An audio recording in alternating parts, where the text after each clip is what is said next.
喂，大家好啊！今日而家嚟玩呢個 GT7啦。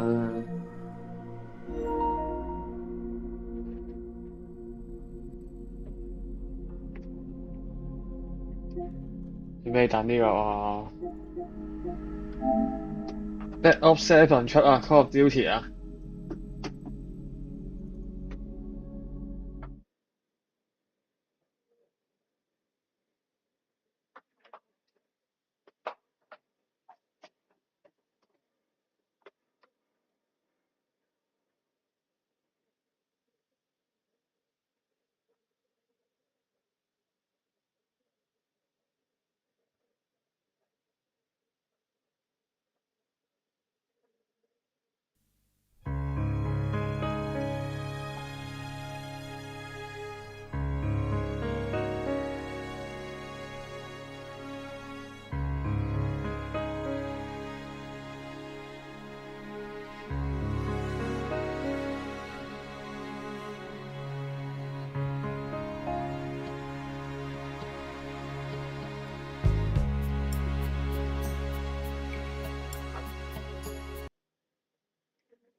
去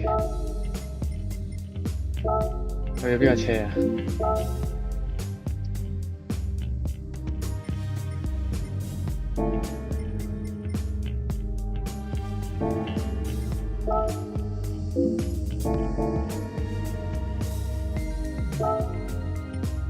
用邊架車？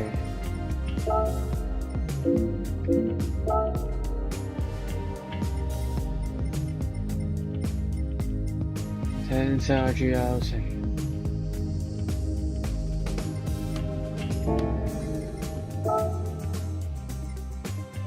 會㗎喎。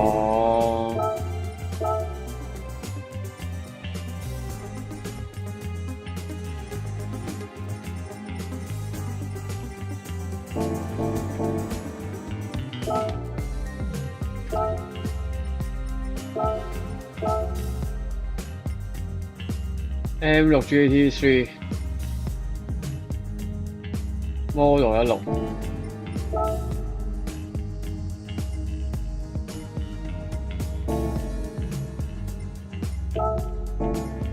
屌，兩架我都冇喎，兩架啱打嘅車都冇。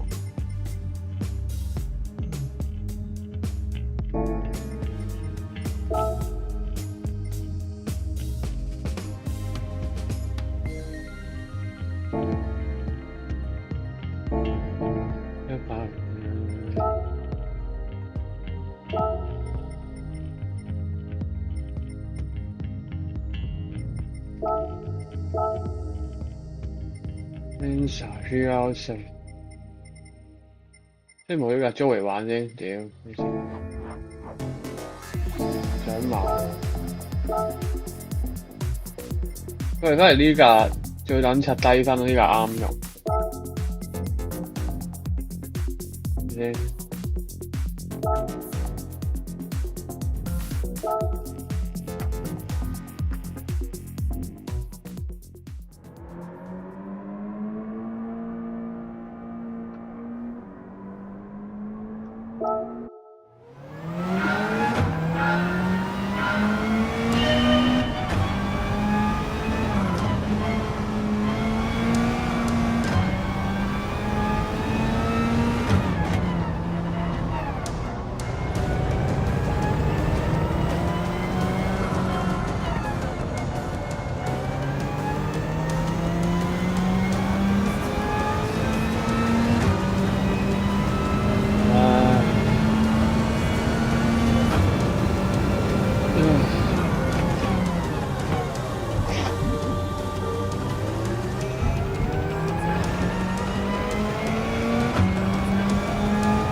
好，繼續，繼續而家試下呢個場。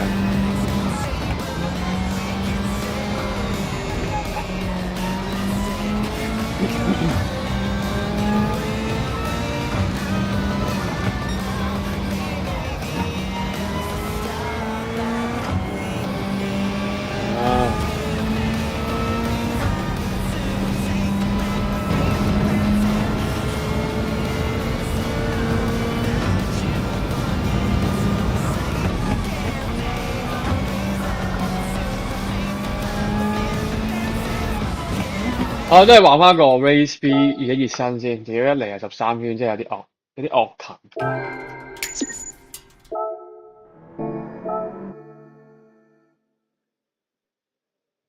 真係搞唔掂。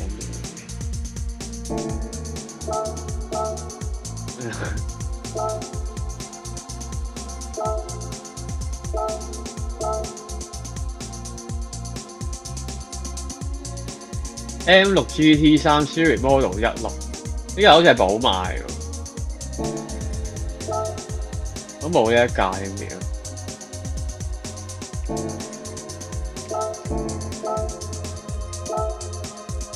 睇車係咪 ？Nismo GT3 100都得 ，GTR。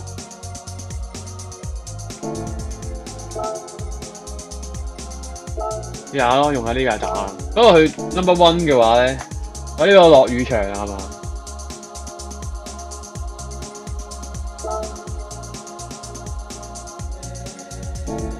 我唔係嘛 ？RM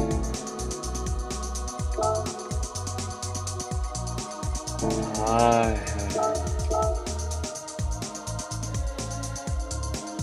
哇！屌太多啦，有钱。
啊，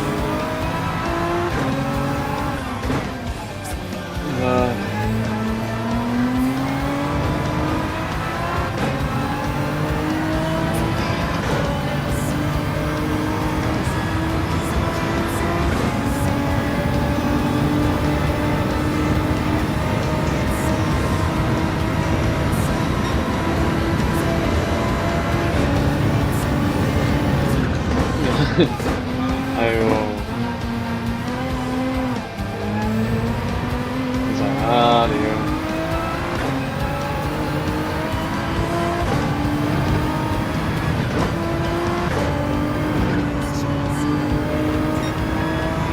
啊！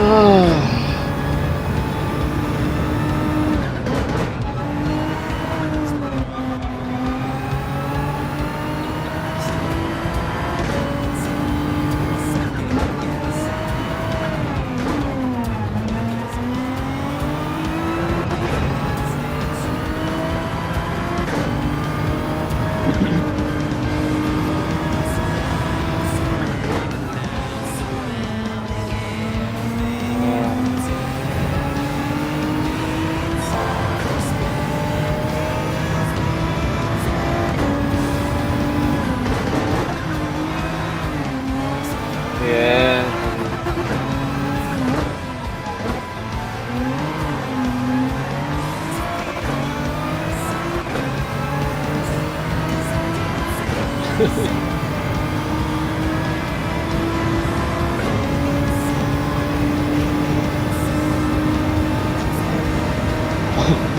哎呦！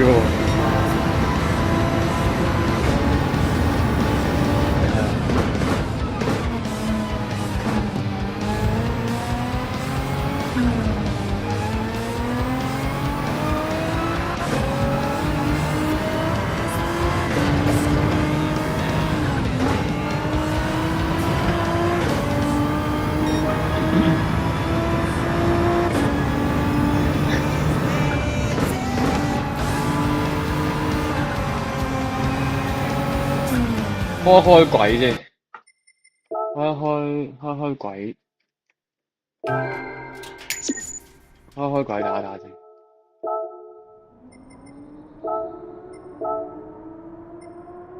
你跟翻你自己啲路去打。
笑咗，笑咗，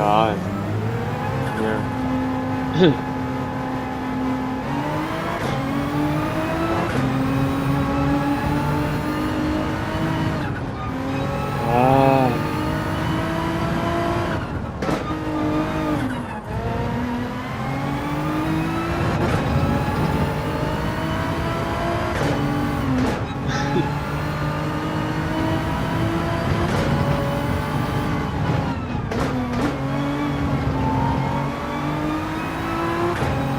就係，但係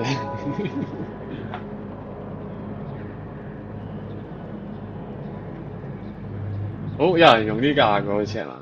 我諗應該都有嘅。亞特蘭大米其林賽道競賽 B 11月7號，最白我1分29啊！上一個香港人1分24，叫做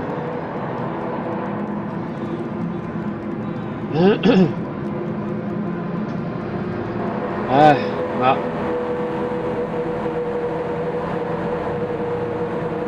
啊！冇錯冇錯，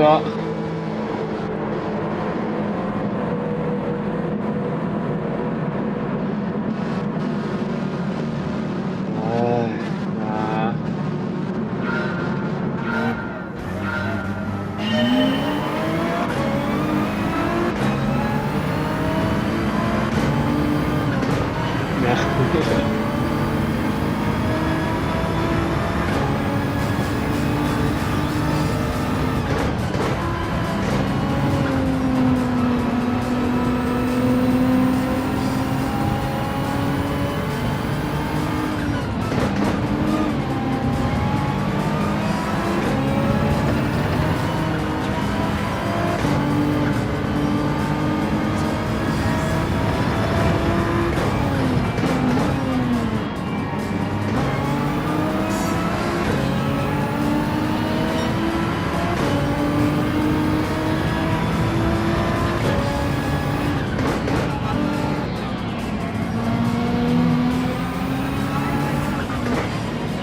屌你老母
！You。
唉。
我屌開隻鬼先，屌佢老母！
屌你完全跟唔撚到佢速度，超撚難跟。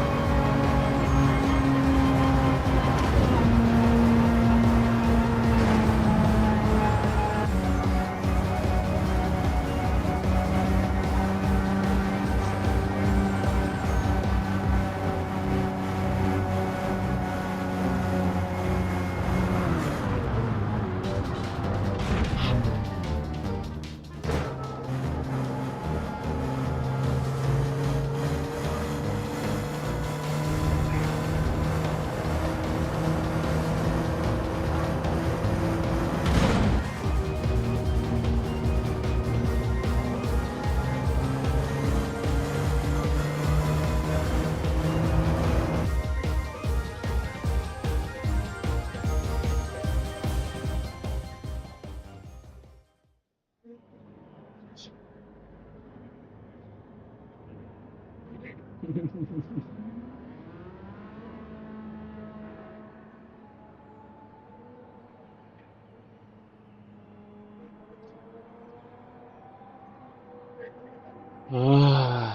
好啦，總之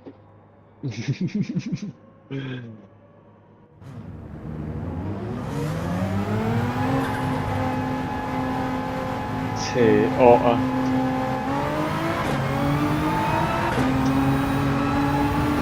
邪惡的人，邪惡的人。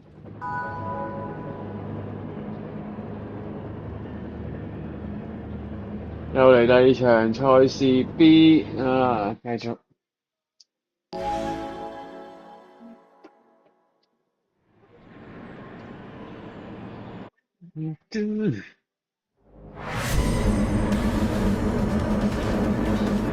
唉。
我兜嘢車啊嘛，我個車度，我屌佢老母閪啫，我唔撚鳩嘅條，屌佢老味，呢條撲街係咪嗰個柔美的晴天娃娃？屌你，應該係前面嗰個人，屌佢老母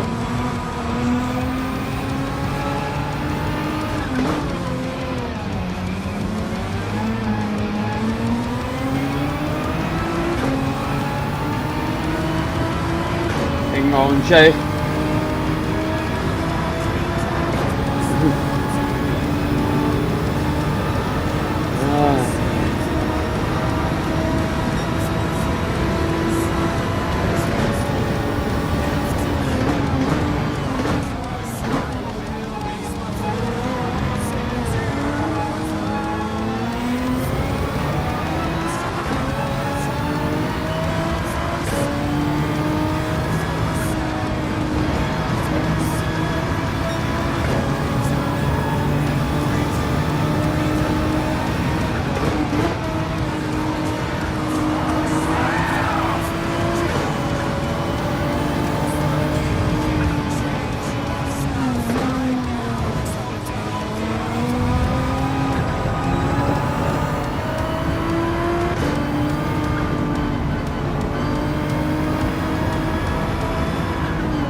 唉。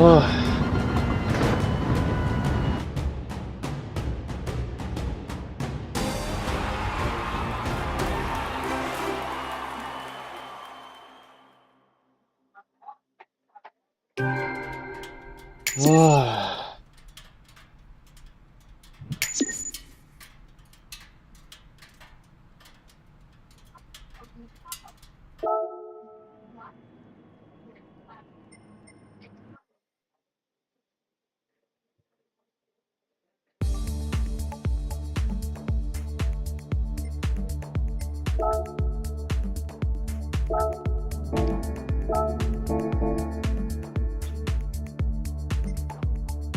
如果有1點半話一場 GR4，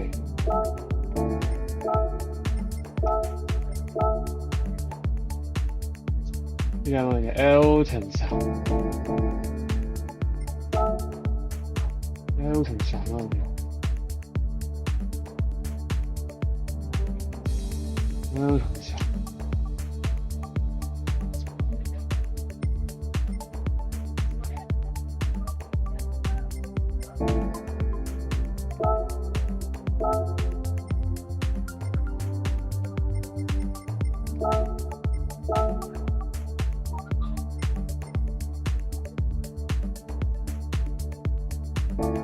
616 GR2嗰架，如果唔係咁記得咗，抽張票先。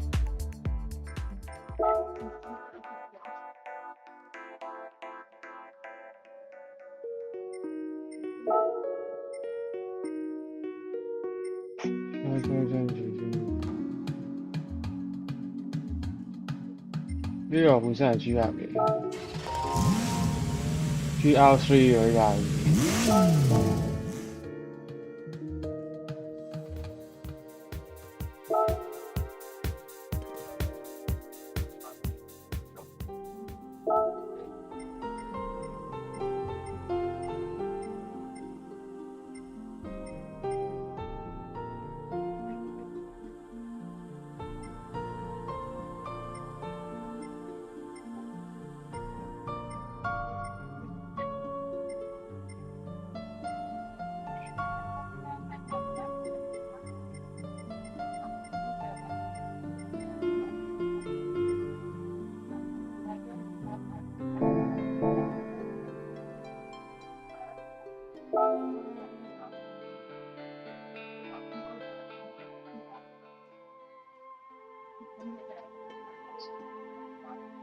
攞個卡先。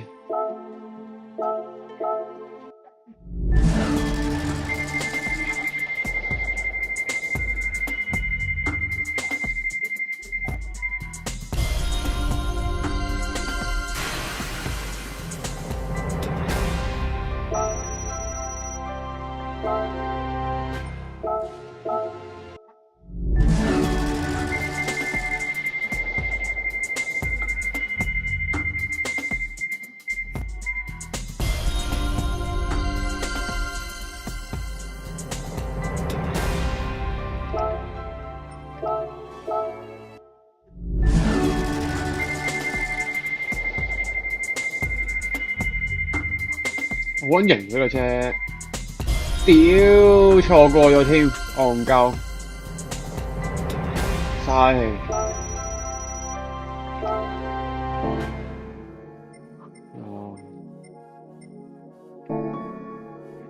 所以問我，唉，有鳩你啦。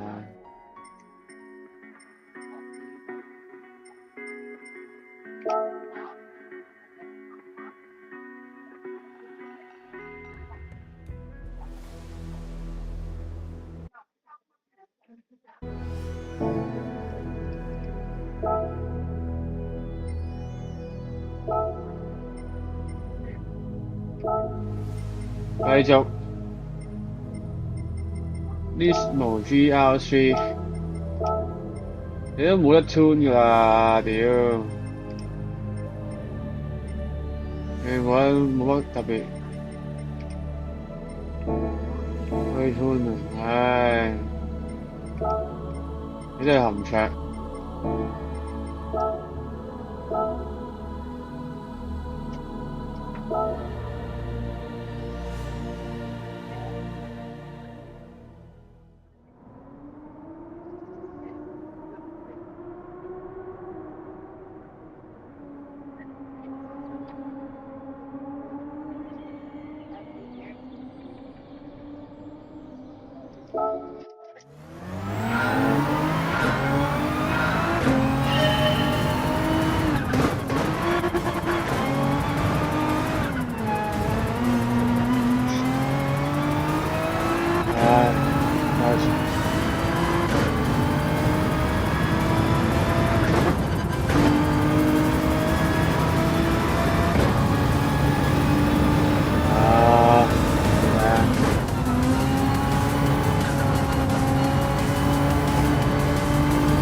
唉，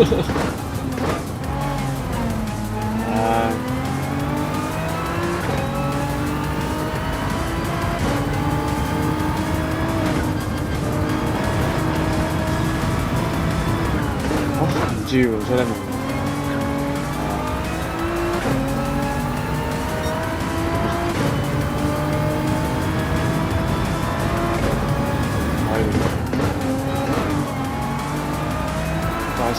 係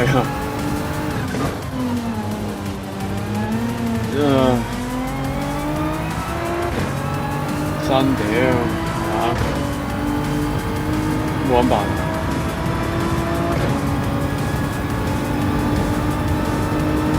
係啊，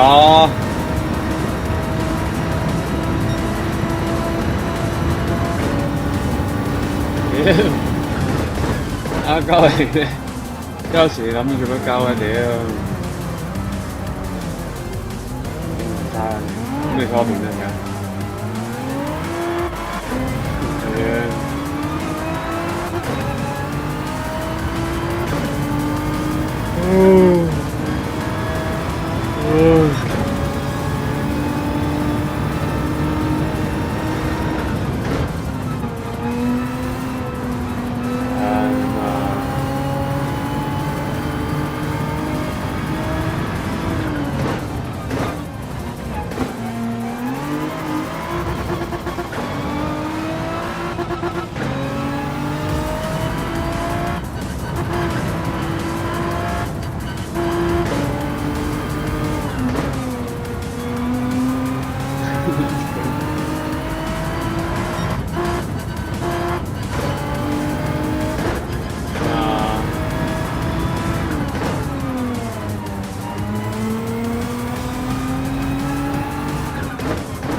都幾得唔掂，睇到冇？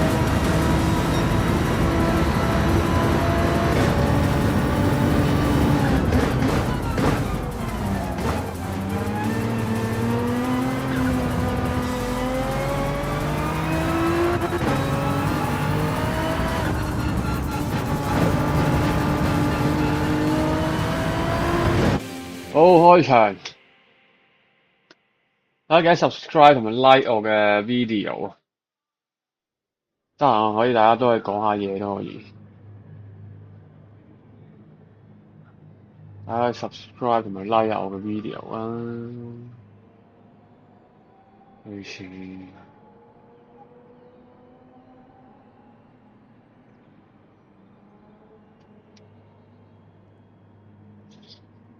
唉。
啊！屌你老母，炒車炒到傻閪咁。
唉，我屌你老母，炒緊車，唉，我撚煩。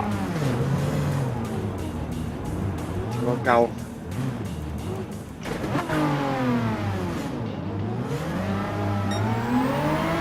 係撚到嘅，真係搞唔掂。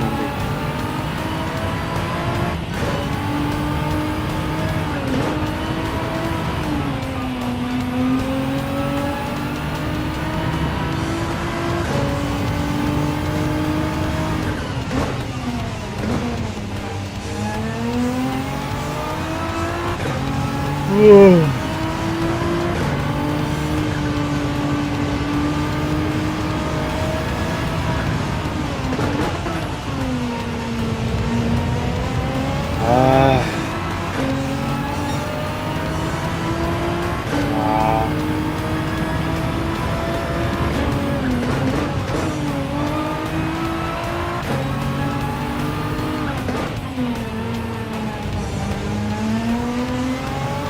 唉。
係喎。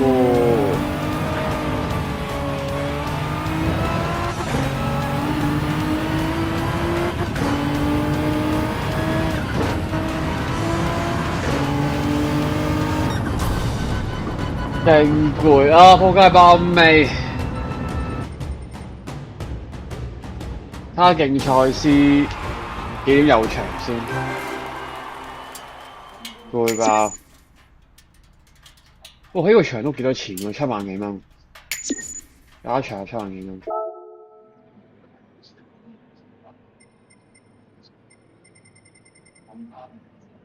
哦。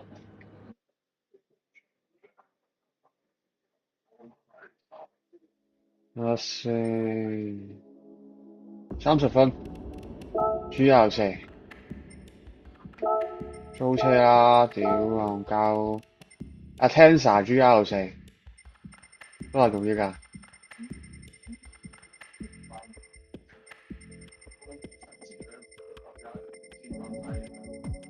點解咁多人中意用呢一架嘅？屌，呢一架係最低分。即係呢一架咯，我估係咪？Atenza GR4。Atenza GR4。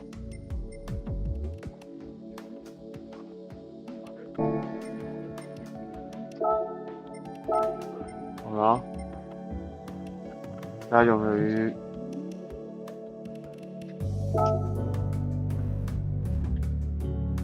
係有個原色啊！唉。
唉，點辦？屌！仲有2秒開波啊，13圈，希望唔好俾人追到啦。冇俾人追過啦，淨係阿 Hansa GR4 9條友正賽12圈。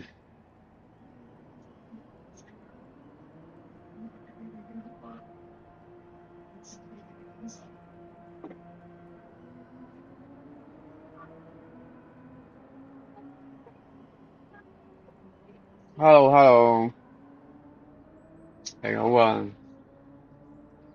不如睇下我玩 GT7。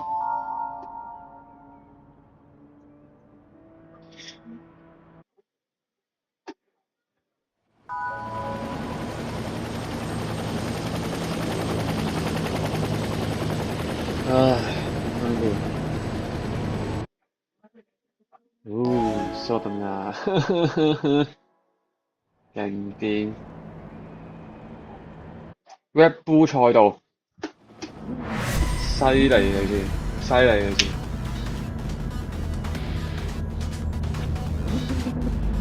哇！屌都係咁，犀利。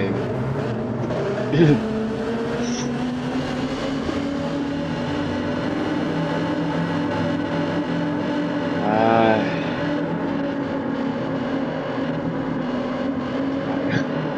屌，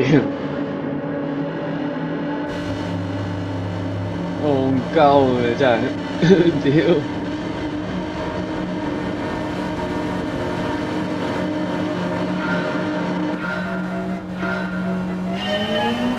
哦，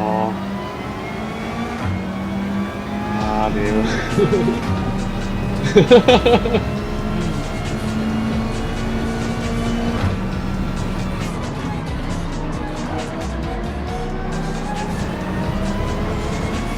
係你玩鳩我咩？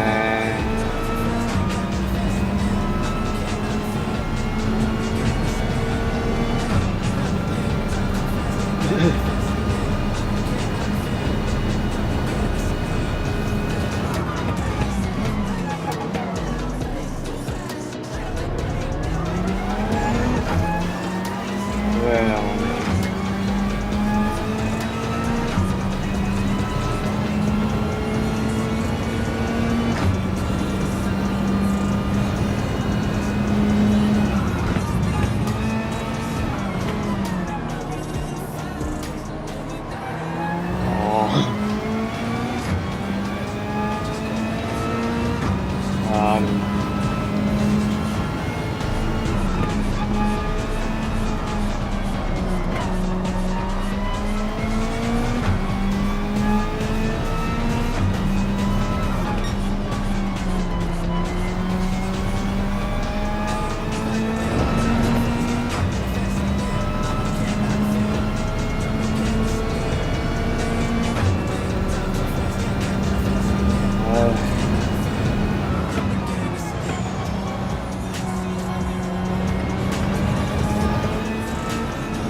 咁都要罰0.5秒啊？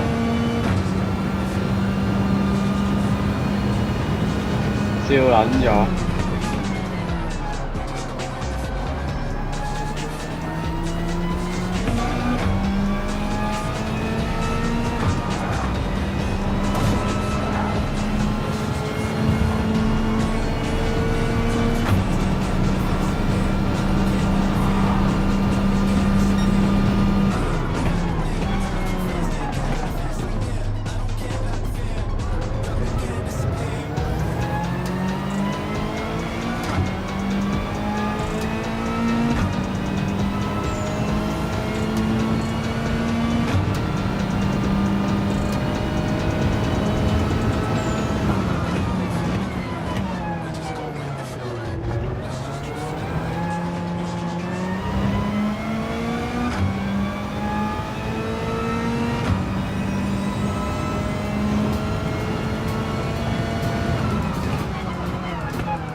我臨尾俾佢追過添。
空勁高，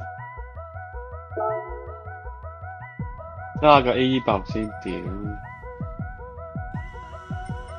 過下癮。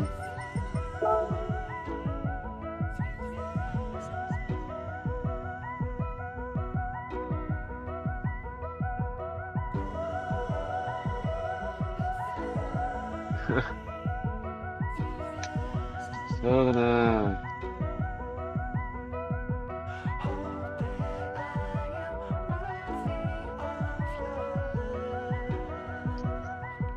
唉。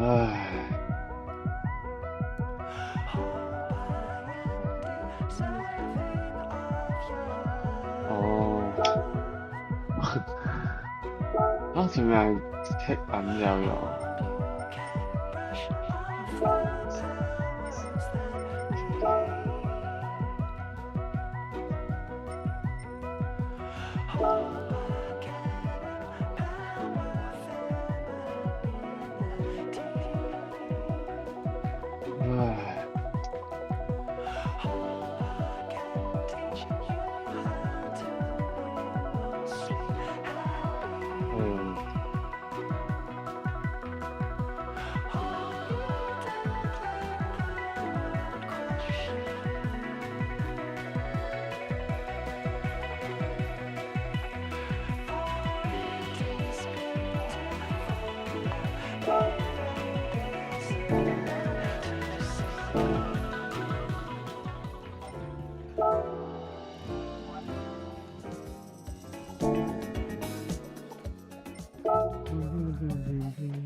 亞洲賽度亞太地區。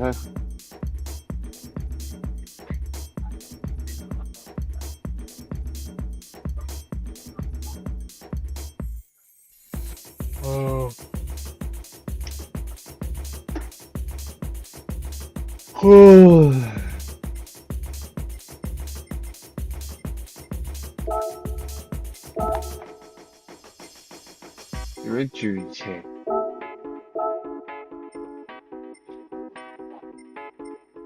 呢樣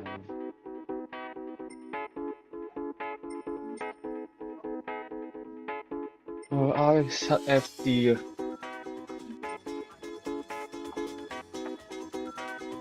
揸個 FD 喎，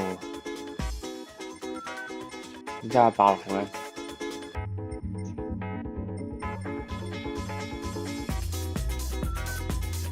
？set 到我炸，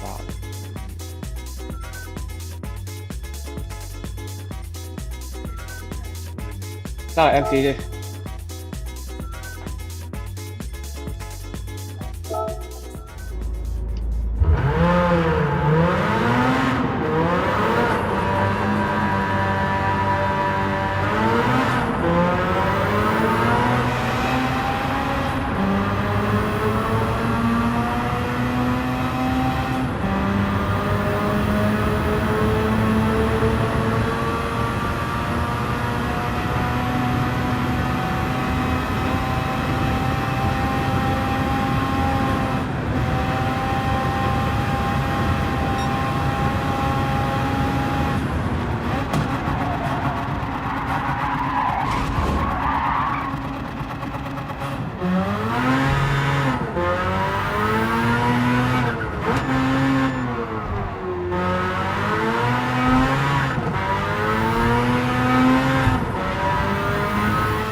三角形咧係會向後。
樣，我又炒緊架車，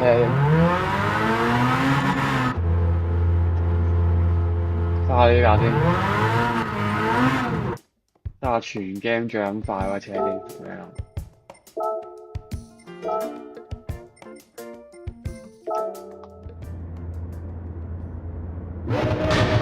哇！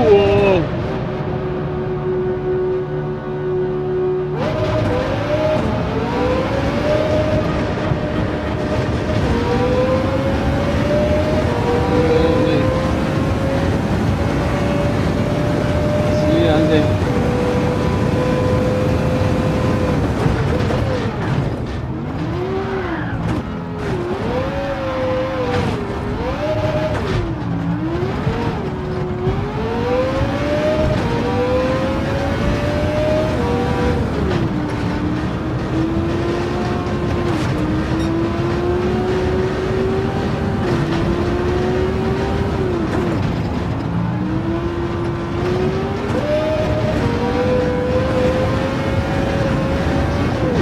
黐撚線架車！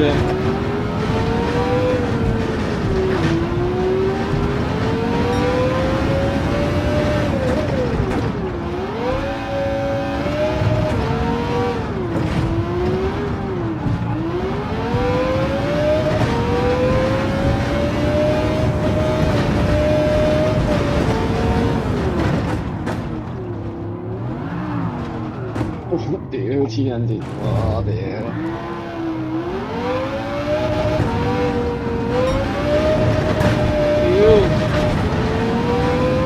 乜撚嘢速度？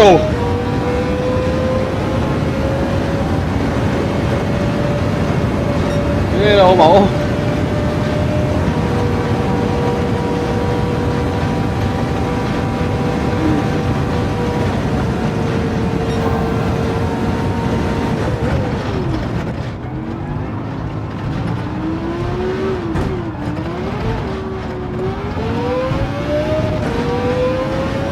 乜撚嘢速度？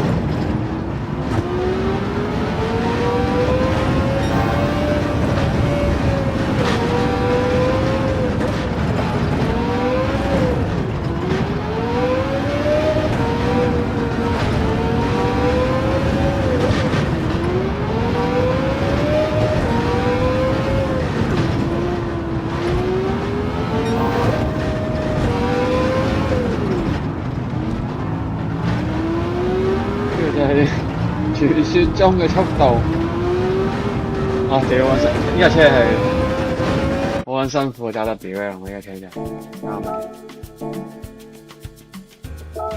繼續玩呢個競賽 B 啫，屌好撚攰。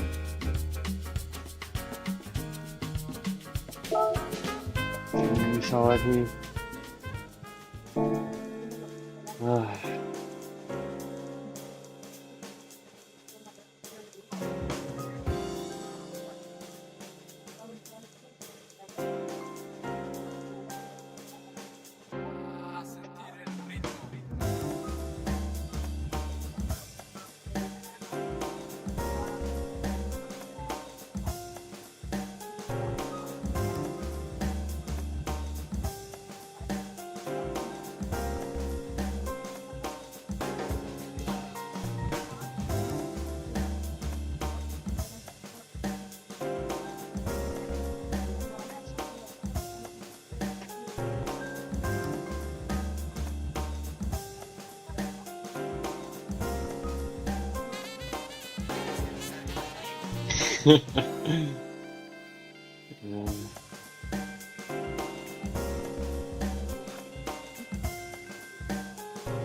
嗯。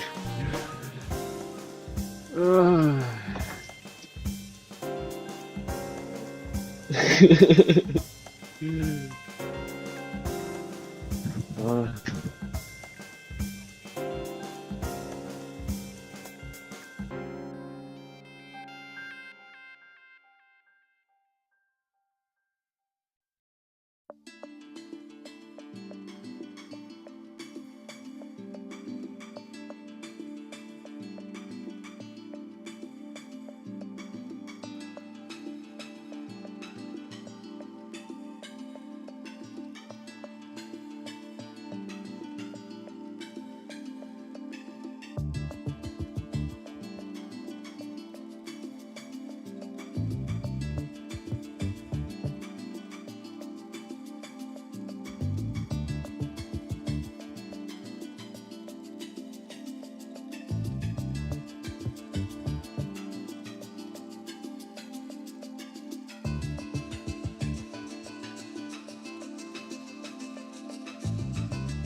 Stajao je pored kristalno plavog modrog Jadrana.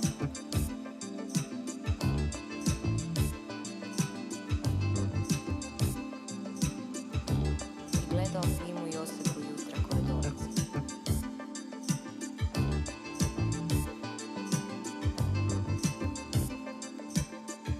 U smirujućem prisustvu palmi.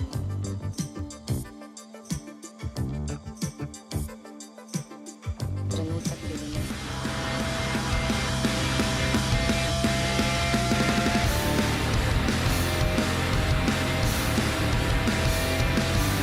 Just feel the summer wind breezing your face now. With a smile, your eyes in sunshade.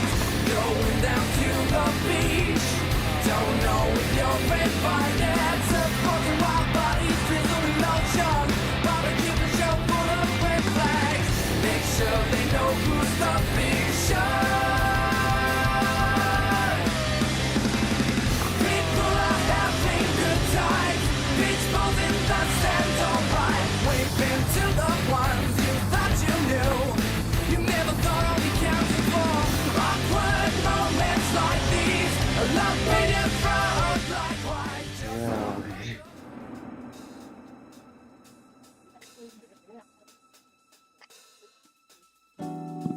我操 ，A raise here。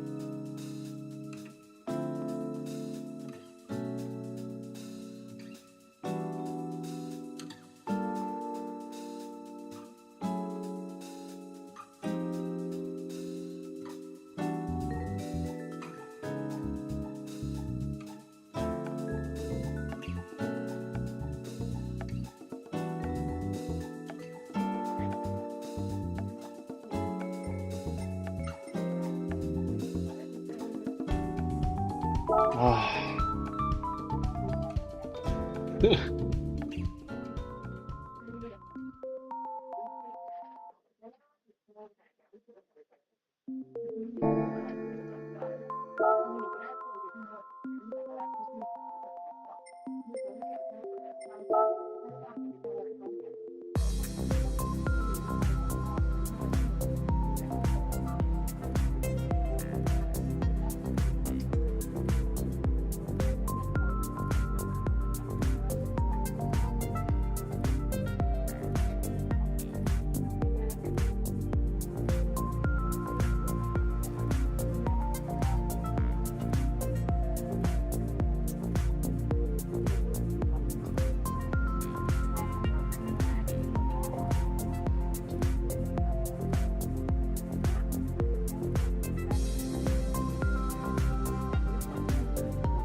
发现，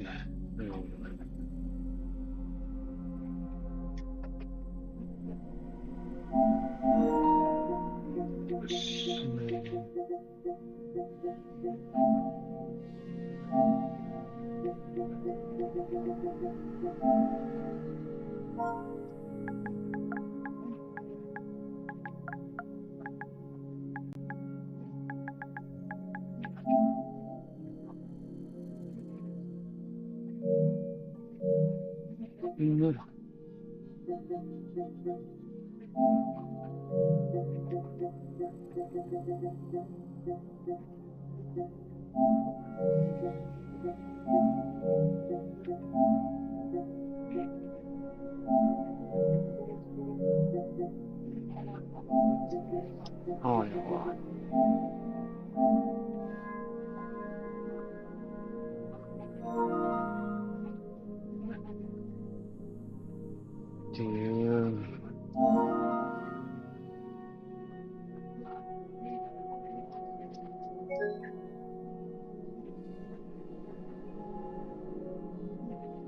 第一次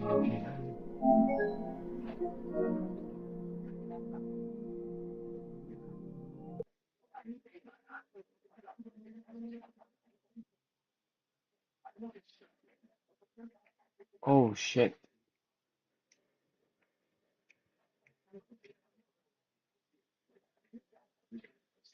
没有，哎，很难搞，麻烦。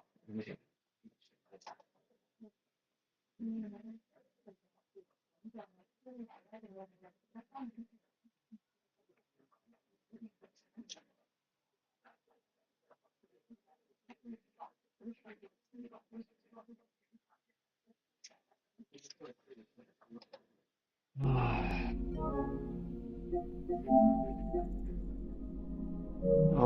，OK。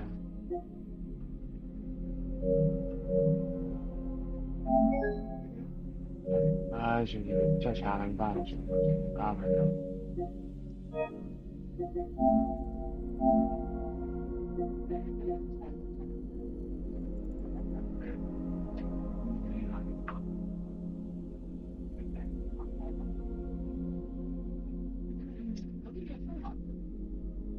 唉，嗰陣時啲 game 咧，而家啲遊戲咧，佢又唔俾你睇啲 replay，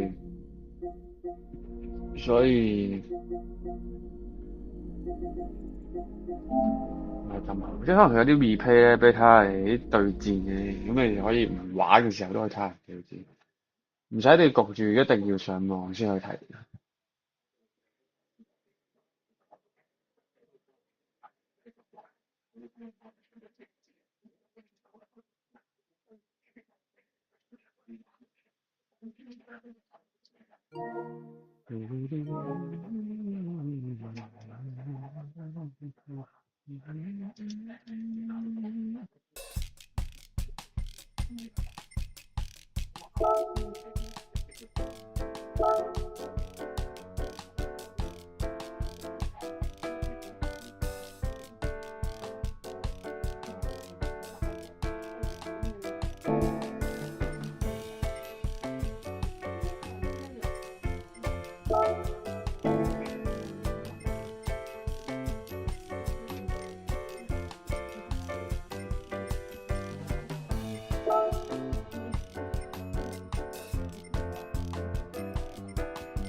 好似有得睇喎。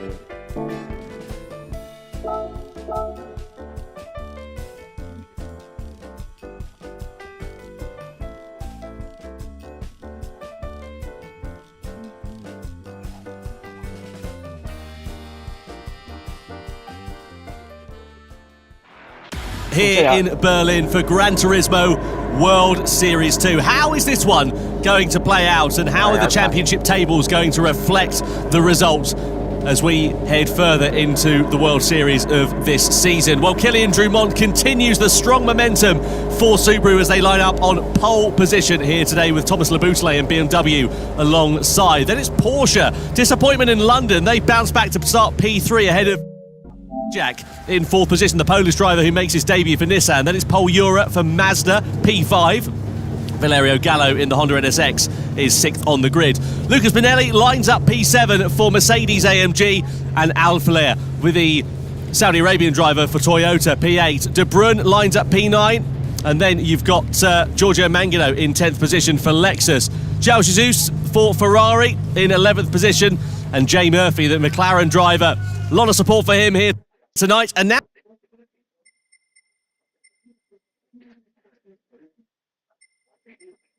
嗱幾分鐘，呢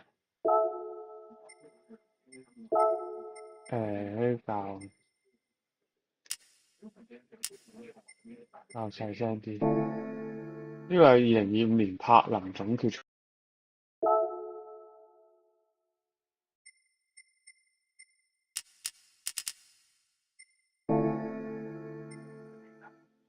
Of course, our first look at the tyre strategies for the first time. Now, we can see the top two, Drumont and Laboutelet, they've started on the soft competitive tyre, which to me indicates that they're going to try and make a break early. Well, yeah, man, we've 柏林決賽。seen the pace from Dumont in qualifying. 唉，咩比賽先？點解有呢個轉播影片動態觀控原倉啊？你睇個 live 呢個啦，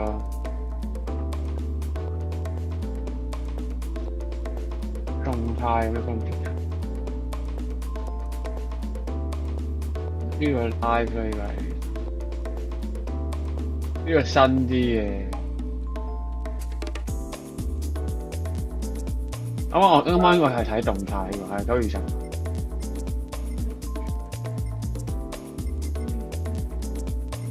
都幾長俾你睇。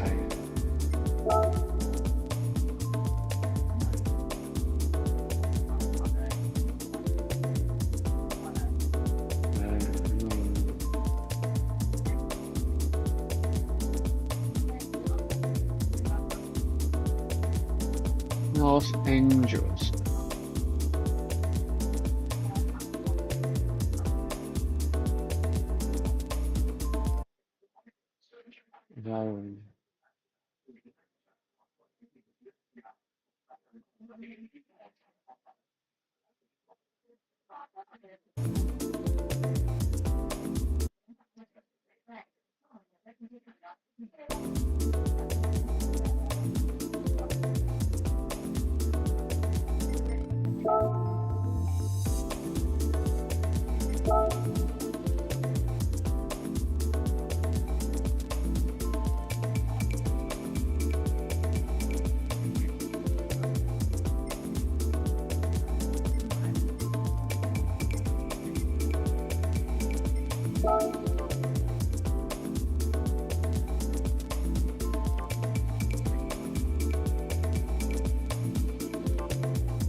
这个争一争名次，这样他自己跑的就相当舒服。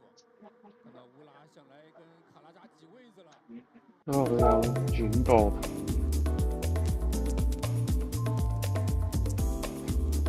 睇下而家咩場？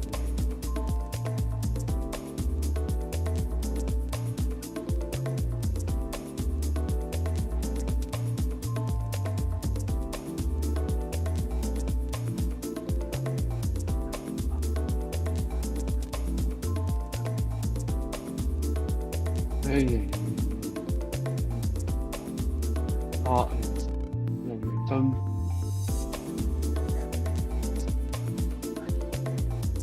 站機。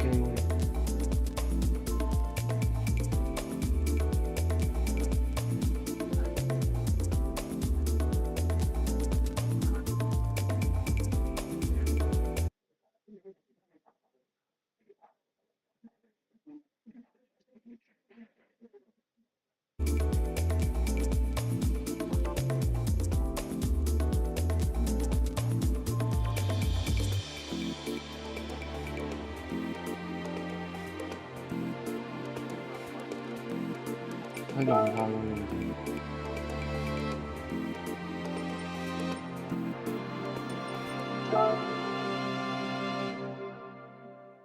紐寶林，有 Red Bull 賽道喎，打 Red Bull 賽道。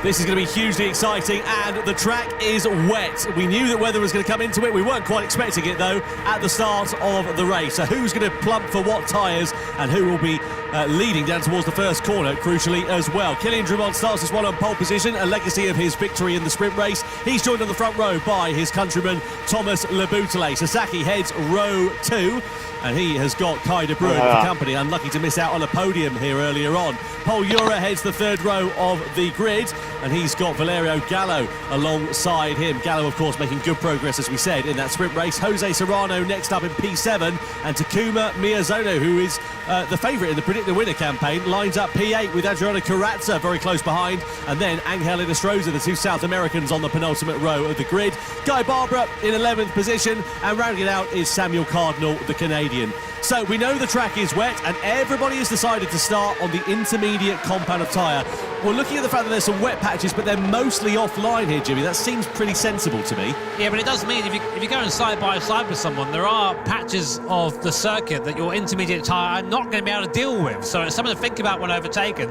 Also, is that these guys, I can guarantee they practice mostly in the dry. So this is going to be maybe uncharted territory for them. I expect they'll struggle a little bit, but it'll definitely make the racing more entertaining, I think. Certainly will. Well, penny for the thoughts of that man, Kylian Drumont, and what's going to be running through his mind at the moment. Sitting on pole position with his countryman Thomas Leboutelet behind. They put in a great formation in that sprint race, but can they repeat it here in this grand final? They're out of the final corner and coming to the timing line. This, of course, is the all-important race for points for Gran Turismo World Series 2 for the Nations Cup. We drive to the line here at the Red Bull Ring. Weather in play and 30 laps of action to come. The lights go green and we go racing for the grand final of the Nations Cup here in Berlin. So Drumont leads them up to turn 1, and then Leboutelet, then Sasaki, but it's turn 3, the first big braking zone. That's the real opportunity for overtaking, and Drumont, of course, does not have the advantage of the slipstream, but he did have the advantage of a nice clean run out of the first corner. Sasaki looks to try and pounce here on Leboutelet. On the brakes we go. It's very close behind there as well. Serrano versus Ura. De Bruyn's into the side of Sasaki as well. That's going to drop Sasaki down a few places, and Gallo is now through on his inside as well as Paul Ura. So 2 places lost in the space of 1 corner there for Takuma Sasaki. Not the start of the race he'll have wanted. Gallo, meanwhile, is on the inside of Ura and looks like he's made it stick down into turn 5. Serrano versus Miyazono side by side in the background. Action everywhere you look on the start of this race. Yeah, 3 places now lost for Sasaki. Gallo up 2, Kai de Bruyn up 1 now. I'm sure the stewards will be having a little look at that one. It's quite an aggressive move there. Serrano now getting by Sasaki. That's 4 places lost for the Japanese driver, and now he's back with his countryman Takuma Miyazono. A terrible start there for the Japanese driver, but it just goes to show that qualifying doesn't always guarantee you a good start to the race. On board now, Sasaki, and look, he's that far back from where he started. You can see the spray being kicked up on the cars in front. Does hamper visibility a little bit, but not too much, enough to still see where you're going. But onto lap 2 now. The driver's using all the curb on the exit there, so confident to do that on this intermediate tyre. But got to be careful, because they might still find a wet patch yet. Yep, Carrazza's lost a couple of places from where he started. Gallo was the big winner on the opening lap. He made up 2 positions into P4. Into the braking zone of turn 3 we go. The closing speed there always makes me wince a little bit, because they absolutely slam it on the anchors and just about get it stopped before making contact with the other drivers. Now Ura and Serrano, they're in formation here in 5th and 6th position. Can the 2 Spaniards, who of course I remind you were the top 2 finishers in the reverse order of where they are now in the first World Series event back in June. So Serrano and Ura with a lot of work to do in 6th and 5th place there respectively. Kai de Bruyn meanwhile up into 3rd, but we know that incident on the first lap at the moment is under investigation. Yeah, we'll see what the stewards say on that one, but meanwhile it's Drumont, Leboutelet, de Bruyn. Drumont with a 1 second gap as it is. So here's a replay. Didn't see this one. This is Carrazza on board, P9 currently. On the brakes. Oh, yeah, punts the back of Miyazono there, and Guy Barbara in contact. I mean, you drove in the back of him. I don't know what you want to say about that one. Yeah, not ideal at all there for Agile Karatsa. We know he's not afraid of getting his elbows out and often gets into a bit of trouble for it as well. The upshot is he's down in 11th position, so not good at all there for him. Guy Barber was the big sort of profit on that. Here's Kai De Bruyne attacking against Thomas Laboutelet. Disappointed to miss out on that podium in the sprint race was De Bruyne. He makes amends for it with a send to the inside down into turn 3 and up into second position is the Dutchman then. Great start to this race then here for him so far. Kai De Bruyne looking strong today here at Berlin. I mean, could this finally be the time we see Kai battle for a win here? I don't know. Too early. Now you've done it. I probably jinxed it, but yeah, on lap 3 of a third of that race, is that what you call it? Well, look, we're on lap 3, Jimmy, but I have to say, look at the circuit. You can see a few dry lines sort of just beginning to start appearing there, and I'm interested to see how much the spray is going to start to dissipate over the course of this one, because if there's no active rain falling, of course, these intermediate tyres, they're working all right here so far, but when's the crossover point going to come where you're going to think about dry tyres? There we are, look at the crossover lap times. Where are we now in terms of them?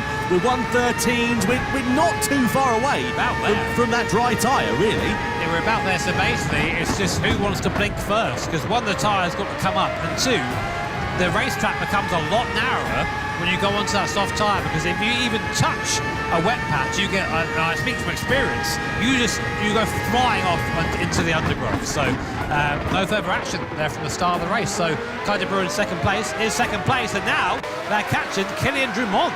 And look at Valerio Gallo, he's bringing himself right into the picture here then as well. Karatsa, Barber and Miyazono are under investigation for that first corner skirmish that we saw a few moments ago. But now you've got 3 drivers lining astern. Oh, was there a bit of contact there between Laboutelet and De Bruyne down into turn 4? And there might have been, I'm not sure, we didn't get a good angle of it. Kai De Bruyne now defend from Laboutelet, they just chops across the nose there of the French driver, saying, no, thank you, sir, I'm taking this for now. But yeah, might have been a smattering of contact, but I'm sure. So in the midfield, we're just behind this man, we have the Spanish duo, Euro and Serrano. Gallo there moving offline. Maybe to try and break the toe, maybe to try and cool the tyres down, because it looks like we are, you can see now, a dry line forming. So we are getting to the point now, I think, where they'll be starting to consider the idea of the soft compound tyre. I wonder who's going to blink first. Well, that's all well and good, but look at the clouds overhead. I mean, some of them are looking still pretty dark in the distance there, aren't they? Or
Why? De Bruyne's wide out of turn 1, isn't he here? That's going to put Laboutelet right on his rear wing and also allow an opportunity as we come into turn 3. So into the braking zone we go. Laboutelet's got the inside line. Gallo's got the momentum, but no room to use it. Oh, and a biff into the back there as Jura, sort of half-season opportunity, but and has to back out of it and just allow Gallo an opportunity to 哎呦， hold on to that 撞到啲 fourth place. Yeah, a bit clumsy by Euro there, just sort of running into the back of Gallo. I mean, there's no way to 少 go 少嘢 there, 啫， running to 飲 the 下 back 呢 of 個 him. So I don't think there'll be a penalty or anything, but just maybe a little 懷 warning 舊 from the stewards. They 版 can't keep it clean. 四周 We've got a 橙 long 汁 race 啊 to！go yet, boys, so don't be shunting each other on lap 5. Kind of Bruin falling back a little bit from G1 after that mistake at G1, but it just goes to show how narrow the margins are. Again, the sideways moment for Kaiser Bruin. He's really struggling now on these inters. Maybe he's burned them up. 燒埋成日。 Yeah, I think overheating the tyres now. Okay, Really. I mean, Silmar. in terms of the tyre wear, they're all about sort of the same. Oh, Laboutelet's the first driver to blink. So P3, Laboutelet's come in. We were asking at the end of the last lap, and at the end of this one, Laboutelet's come in. He's going to stick a set of soft tyres on, because if the rain is going to be set to come down later on, if you stuck anything other than softs on, you'd be a bit of a wally, to be honest with you. Onto the soft he goes. Laboutelet out and into the circuit. 我唔知係咪日清牌子嘅杯麵，我覺得幾好食。 高度讚揚嘅呢個杯麵，呢個杯麵高度讚揚，即係又多啦，跟住又幾好食嘅呢個杯麵，真係唔錯。高度讚揚呢個杯麵。I love that, and Sasaki's there sort of lurking in the background here, isn't he, after the challenging start that the Japanese driver has had to this race. I really am not sure what's going on with Takuma Miyazono at the moment, by the way. We're used to seeing him up the sharp end pretty consistently throughout this one. And, normally we see him doing a bit of a different strategy, so it would be a bit all over the place. But, here in these conditions, you have no choice but to be on the tyres that you're on, really. He's not made much of an impression at all here tonight. No, not really. Just maybe not gelling. No, he's been very busy. He's driving real life now in the NLS and Nürburgring Langstrecke series. And might I say, by the way, fastest Sector 2 by Thomas Laboutelet. So soft tyres are the way to go. There we go. Serrano and Barbara ready to take profit of that one. They've listened to the advice. Now, the question is, have they chosen the right tyre? Because look, the dry line, very much prominent here. You can see it's pretty slick still, though, offline. You've got to be quite careful, because you dive to the inside, even though you've got those slick tyres on in particular, and you're sending it through, you're not going to get the car stopped, because you're just going to have no grip coming into the braking zone. On the intermediate tyres, you might be all right if you've got enough rubber left underneath you, you've not burned them up. But this is the problem. All the while they're on this drying circuit, they're going to be slower than the soft shell runners, who are just going to be closing that gap down, even though they're at the back of the field. The lap times are falling, Tom, with 14, 15 second, 1:15 some people there, from the 1:13 from earlier on. These intermediate tyres are just falling apart. They've got to get onto a soft tyre. Laboutelet, I think, has called it well, because we'll see how he is through that middle sector, what his lap time is. He's not set a full lap time yet without a out lap. So we've got 1:13.0 to beat. I won't be surprised to see him dip into the 12s here, and he'll be the overall leader when they all pit. No doubt about it. Now, to the top two come into the pit lane and blink the other. They have to. Yeah, no worries. So, Ura in there as well. Gallo surely is going to follow them. I just reckon we're going to see a flying formation with everybody else coming into the box, because any longer on that one, you just be a bit of a fool, really.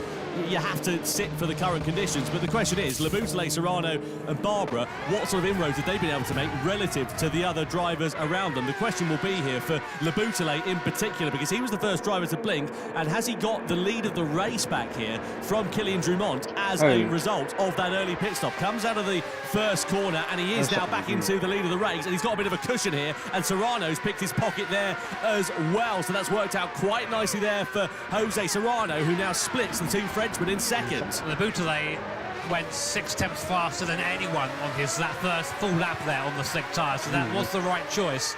I'd say maybe they all boxed a little bit too late. It was a bit of a gamble by Laboutelet, but it did pay off. It's put him in the front of the pack now, and everybody else who sort of followed suit, Serrano boxed early as well, has moved some other few places, so that was the right choice to do that.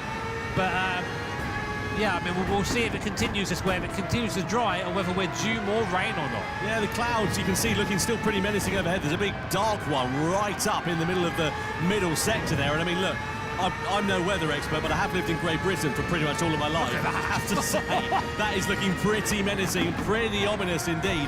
You had no choice but to change over to the dry tyres. If you try and eke it out on the intermediate tyres, you're going to hemorrhage so much time that anything you'd have gained from not making that extra pit stop, you'd have ended up losing from the fact that everybody else around you would have been so much faster. So they had no other choice but to blink at that point, and it's been a great profit there for Thomas Laboutelet and for Jose Serrano. And let's see now what happens with the weather. If it starts to fall in a light intensity, they might be all right if they can keep heat into the tyres. But if it's an absolute deluge, intermediates or wet, have got to be the only way to go. And do you blink early? Do you chance it and hope that it'll dry up and then wait till later? It's a proper gamble, a proper guessing game that no one really knows how to work out. You've got to just drive to the conditions at this point. It is dry, the dry tyre is fast, just stay on that tyre. I mean, you can't just go, oh, it looks a bit cloudy out, I'm going to switch to the wet. You'll just lose all your time you've gained. But you can see out there, it is slippery. It's not full slick conditions yet. There is a dry line, yes, but there's also a lot of wet on the circuit still. And if you catch that in this car, the crash happens so quickly you don't even realise what's happened. You're already in the wall. So right now, the good say Serrano handling at the best. Now 1-2 Serrano, again, from someone who seemed a bit anonymous in the sprint race, is just doing what he does, climbing up the field, and is now looking at the back of the leader and gaining. Well, can we see another win maybe for Jose Serrano today? It's anybody's game at this point. Yeah, Jose Serrano has absolutely come alive here in this grand final. He's got the overspeed. First corner, not really the place you're going to be making a pass. Needs to hope that he gets a strong exit out of there, but has a bit of a slide actually on the curb there. Labusle gets great traction, and that just denies an opportunity for Serrano to try and launch an attack into turn 3. No dive bombs into there, not at this stage of the race. We're only 1/3 through out of the race distance, but look at how dark that cloud is looking overhead. Look at how ominous it is here at the Red Bull Ring. And now Serrano closer than ever before on Thomas Labusle, who goes for a sort of half defensive line down that back straight, but holds on to the race lead coming into 4. Knows at the back of this little train, it's Guy Barbara. He's managed to bring himself back up from pretty much the back of the grid up to P7 now, only a couple of seconds off the lead. I mean, it is the back of his train, but he's there. If there's a mistake, he will be there to capitalise. So, good performance so far from the Australian driver. Again, we see this every time. He makes a mistake, comes back through, and then finishes pretty high, but could have done better if he qualified well. It's just, he needs to get that qualifying sorted, I think. Yeah, was his Achilles heel, you know. He sort of put him on the back foot courtesy of the fact that he started right down the field in the sprint race. Look at the live points rankings. If it landed as it was now, it would be great for Jose Serrano because he would have a bit of a comfortable cushion going into the penultimate round of the Gran Turismo World Series in Los Angeles in November, but there's plenty of time between now and when the checkered flag will fly here in this race. On board we are here with Kai de Bruyne, ever the opportunist, ever chasing his first podium in the GT World Series. Into turn 3 we go. And such is the legacy of the race that we've had here for this one. We haven't really had any breakaway battles, no divergence on soft, medium or hard compounds or strategies. That's why we're on lap 11 and you've got, what, 6 or 7 drivers all separated by a second or so effectively out on track. Yeah, I mean, it is that close right now, and it will continue to be that close until the checkered flag falls, I imagine, as we keep watching Jose Serrano. The thing is, if you make a move, you just open yourself up to attack from somewhere else, so you really have to make sure you are 100% sure you want to do that. You've got to be decisive. Gallo right now, they're looking onto the wet line. I always get a bit scared when they do that, but yeah, they managed to seem to make the tyre work even whilst dousing it in water. So here we are then. Look, the top 6, that's 6 drivers there in that frame. They're there. So close right now. Yeah, exactly. And the thing is, they're all sort of keeping their powder dry. I mean, they're looking a bit scrappy coming down this start-finish race, thinking about a bit of a move, but no one's really doing a big send to the inside at the moment. They know it's a long race. They know that the likelihood is, I mean, look, in the background there, it all looks nice and calm and cool in terms of the weather, but Inestrosa has just come into the pit lane at the end of lap 12. Is he going to do a bit of an alternate strategy? He's gone to the intermediate tyre. I mean, I haven't seen any spots of rain, unless there's a couple of spots coming on the sort of front canopy of that Red Bull X 2019. But, I mean, look, Inestrosa, he's so far down the order, trying something different is, you know, it's something, isn't it? But why? If the track's bone dry, well, there, that's why. The weather radar, I suppose, he's probably looking at. Yeah, but, like, right now, it is still slick tyres. That's what I mean. Like, you can't... For this, you can't go, right, I'm going to think in 7D. You're like, right, it will rain. I say that kind of Bruyne runs into the back. What happened there? Serrano's slow. Still slow. I think Kai's looking a bit puzzled too.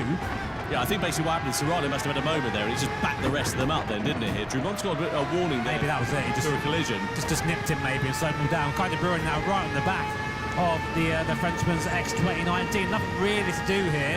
I don't see any rain, Tom. I mean, on the radar there's something. There's nothing on the canopy.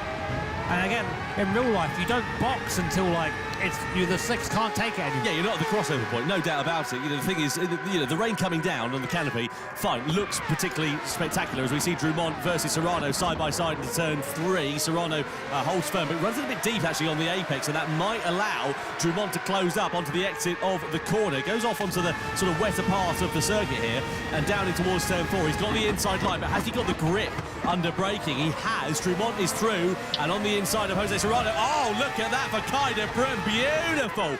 On the inside, the door was open and Kai de Bruyne gladly walked through it. You don't have to ask him, do you? He always say, all right, okay, I'll take that. Thank you very much. Any opportunity. And Kai is on it. I've got to admire that driving style. Super aggressive, super opportunistic, and up to P3 now.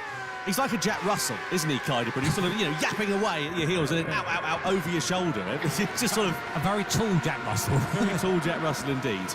Well, he is Dutch. Yeah, I mean, that's unfair.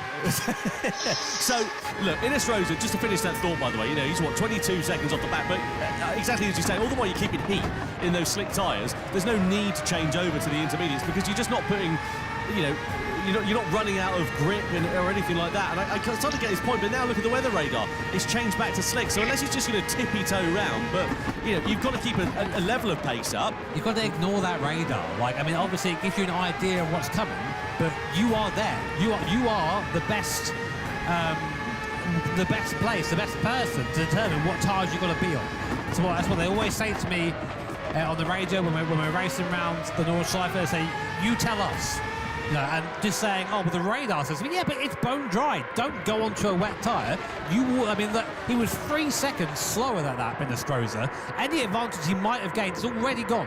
He's losing time every lap now. I always remember, do you remember the 2009 Malaysian Grand Prix? Particularly weird sort of thing to get into, I know. But it was a race that was affected by rain. It ended up not going the full race distance, but there was a strategy there where Ferrari went onto the wet tyres on a bone-dry circuit. Anyway, get away from that diversion because, look, everyone else is now coming in. They've got to be coming in for intermediate tyres, surely. So the top 3, Labuschagne, Drumont and de Bruyne, have all come into the pit lane. They've gone for intermediate tyres. Serrano, Ura, etc. have all stayed out here. Now, are they going to take advantage? Lap times, they're in the 1:11s. They're easily slick times last time around. Unless they're expecting an absolute deluge on this lap, I don't know. Is that the right call? It's not raining, boys. What's going on? I'm sitting here wondering, maybe they can see something we can't. Again, I can see there is the other weather radar here. Hopefully we can show you guys on screen as well. So we can see that here is the weather radar. We can see that there is some rain coming, but can you see rain now? No! What's going on? Oh, Labuschagne and de Bruyne there. So de Bruyne's managed to take profit of that one. So he's now ahead of the 2 Frenchmen. Of course, Labuschagne, just to remind you, was in the race lead prior to this one. So, is this the effective race lead, or is now this the time for Jose Serrano and Paul Ura to start coming to the fore? Now there is the rain on the canopy for the first time. But of course, they've waited a lap later. They'll have been pumping in set times. They're going around another time. So they're thinking, we're nowhere near the crossover point, but are they going to be waiting that little bit too long? Because now the rain's coming down at a heavier intensity here. Miyazono and Karatza subsequently have blinked at the end of lap 16. They've decided they're going for intermediates. They're just going to risk it, I think, and try and save the pit stop. If you can do that and hang it out, you save a pit stop. I was speaking to our co-commentator Florian Strauss. No, it's the wrong choice. Look at this. It is definitely the wrong choice. The slick tyres have nothing. But then again, that the rain has almost stopped again. Maybe it's drier at this point of the circuit. Of course, the rain moves over the track, so not all of it is wet at once. Just to give some clarification for the audience, by the way, with the weather radar, when it's a light blue, that's sort of a light rain. When it gets to dark blue, that's a heavy rain. When it's green, duck and find cover and get a boat with 2 oars rather than a Red Bull X 2019 with wet tyres, to be honest with you, is probably the best solution. Right, so it's pretty wet in the first part of the first sector that we can see. The middle sector looks all right, though, to be honest with you. Can't see too much rain that's affecting this part of the circuit. Now the question is, how much time for the likes of Labuschagne, de Bruyne and Drumont, who all boxed at the end of the last lap, how much time are they going to be gaining or losing relative to the top 4 who are still on the slick tyres? The opportunity is there for these slick runners, but, are the track conditions meeting what they're expecting? Well, here's where it's wettest. It's down here at T1 going up towards T2 and T3, and that's when we saw Gallo really struggle. But let's have a look now as they come through. It looks like it's dry. So I think by staying out, making that right call. The water's been cleared up pretty much instantly. I mean, these things are pretty much vacuum cleared to water. The water gets just thrown up and off into oblivion. So staying on this soft tyre was the right choice, because now they don't have to box off it again. They're on the right tyre at this time.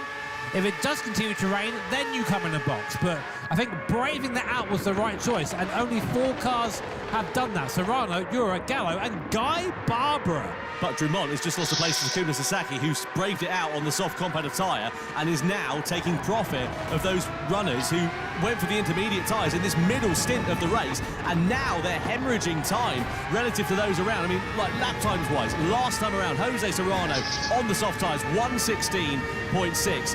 Laboutelet was a 1:13, but this time it's going to be short the converse of that, because the rain has stopped and the track conditions are falling back. Or is it though? I say that, now the top 3 are coming into the pits. Is Guy Barbara going to follow them in, or is he going to go bold with the strategy? No, he comes in as well. He's following the leaders, because he's now gained track position pretty much from right at the back of the field. So they're going on to the intermediate tyres about 2 laps later than the top 3. So now let's see how this is ebb and flowed. Don't forget, Laboutelet and Drummond were at the front of this race along with Serrano prior to the pit stops.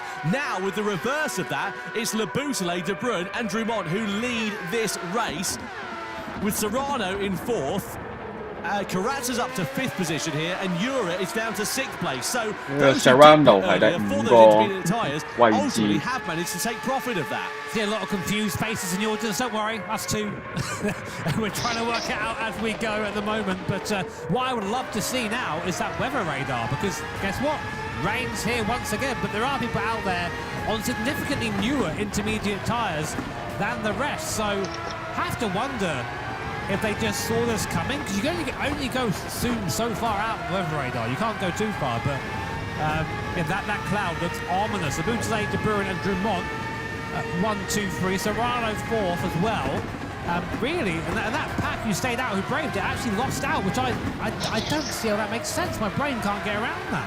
So I kind of get what you're saying, but yeah, look, it's difficult, isn't it? I mean, look at the sky. It's like a British summer's day, this. It's dark on one part of it, and look at the rain now. It's coming down in a very heavy intensity, heavier than we've seen it over the course of this one. Now, the question is, how long are these intermediate tyres going to hold up? And those who pitted earlier on, of course, their intermediate tyres are going to be a lot more worn than those who pitted 2 laps later, because the track wasn't wet enough at the time. They were burning up, they were overheating those intermediate tyres. So if you're on the inters now, fine, have you got the grip underneath you because you might have burnt those tyres out a bit sooner, or are you going to still have the grip underneath you because the rain might be falling heavier? And of course, bear in mind, the way intermediate tyres wear is you basically burn the tread away.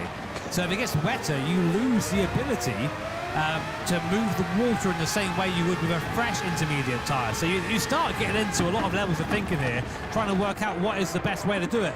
And the thing is, in real life racing, you will have a team on the end of your radio telling you what the best opportunity is. Look at here, the tyres. they've got to do it all themselves. Look at the tyres there. So you can see the top 3 who pitted earlier for the intermediate tyres. Their tyres are significantly more worn relative to the likes of Serrano and Gallo and Ura. Ura, meanwhile, has just lost a place to Valerio Gallo, who's made a overtake on Ura for 6th position. But, yeah, so you can see that those who pitted later on, of course, have got more tyre left, as you would begin to expect. Now Laboutelet is challenging with De Bruyn. Side by side we go. Laboutelet still holds firm in the race lead as De Bruyn sort of had a half look to the inside going down the start-finish straight, but couldn't quite make it stick. So we're 2/3 done here in this race. We're on board here with Drummond, spray being thrown in front of him effectively from the cars, and we head into the braking zone of turn 3. So this is your battle for the race lead, but how is this one going to ebb and flow in terms of the weather? I mean, look at the sky. It looks pretty clear, pretty okay. Guy Bruyn got the run on the Laboutelet there on the outside, better off the exit, just came off the racing line. Good launch there, looking around the outside. Can he make it stick on the Frenchman? He can. Right around the outside goes Guy Bruyn, back up into the lead of the race. Really nice move there by the Dutch driver. But as you say, Tom, I mean, like we haven't got a weather radar here on screen right now, so I can't tell you what's coming and what isn't. But the skies look good. I think we're going to go back towards maybe a drier circuit. So, I mean, the question remains, do you reckon you could have kept out on soft tyres? I don't think so. I think that would be too much. Well, look, let's park that thought for now. The question now is, look, it looks dry. It looks perfect overhead. As you see the 2 Frenchmen squabbling for 2nd place here with Laboutelet and Drummond. But can you now go to the end of the race on the intermediate tyres, or are you going to have to make another pit stop and go to dry tyres if it dries out towards the end of this one? There's so much going on in this one, and the upshot is now, for the first time, Kai de Bruyne it is that leads from Kylian Drumont, Le Bousselet in second, Serrano in third. You've got 4 drivers there separated by about 1.5, 2 seconds or so as they come on the run into turn 3, and now Kai de Bruyne, the Dutchman, leads a race for the first time in the grand finals in the Nations Cup. What an introduction there to Dunlop's to this series. Pretty much all that tyres being used at once in this race. Cool to see. But now, yeah, as you say, it's a matter of how long until the track dries out again. We said crossover time. It's about 1 minute 13 or so from the intermediate to the soft compounder tyre. Last lap time for context for our leader, Kai de Bruyne, 1:16.5, so we're not quite there yet, but Miyazono managed a 15.1. So the time is there, and that 15.1, by the way, that was on a older set of tyres. Not the oldest set on the grid, but an older set of tyres. So, well, there you are, last lap on your screen there. So, we're approaching it, but we're not quite there yet. But it's one of those big calls. If you're Guy Barber or something, make the call early, have a go. Why the hell not? Yeah, absolutely. I mean, Guy Barber was, as you saw earlier on, he was right up the sharp end of this one. The upshot is because he pitted when he did, he lost a bit of track position and is now down into 8th position. You can see further behind there as well, you've got the likes of Gallo with Carazza and Ura all squabbling for places. Guy Barber celebrated his birthday yesterday. Would love to give himself a birthday present of a podium finish as we ride on board here with Jose Serrano, who's now all over the rear wing of Le Bousselet into the braking zone of turn 3. Has he got the grip on the outside? They run side by side, but he'll have a face full of curb. He's got the traction though. He's got the overspeed. That's absolutely beautiful from Jose Serrano, who's now through it into third place and fancies a nibble at Kylian Drumont second before too long. Not quite down into turn 4, but he's certainly getting the hurry up. So Serrano's Dunlop intermediates are significantly newer than Drumont's and De Bruyne's in front. That might play into this race. I've just seen our radar we have on our screen here. There is still a little bit of rain left, but after that, it seems to be, that's it, dry. So I feel as if we're going to be going back to soft tyres at some point in this race. When, though, that's up to the drivers. And Serrano now is right on the back of Drumont. Is he going to go for a move? He's got so much more speed right now than the drivers in front of him. Has Serrano played a blinder here? I mean, I wouldn't put it past him. This guy is a past winner, won last time out in London. He's a Nations Cup champion from 2023 in the team format. Never came out. Do you know what this race reminds me of? Do you remember World Series 2 in Prague last year? Hengse versus Bedima. Oh, De Bruyne, by the way, was just a little bit wide over the curb there. I meant Drumont, I beg your pardon. That might have cost him a bit of drive coming in towards turn 3 and allowed Serrano to attack.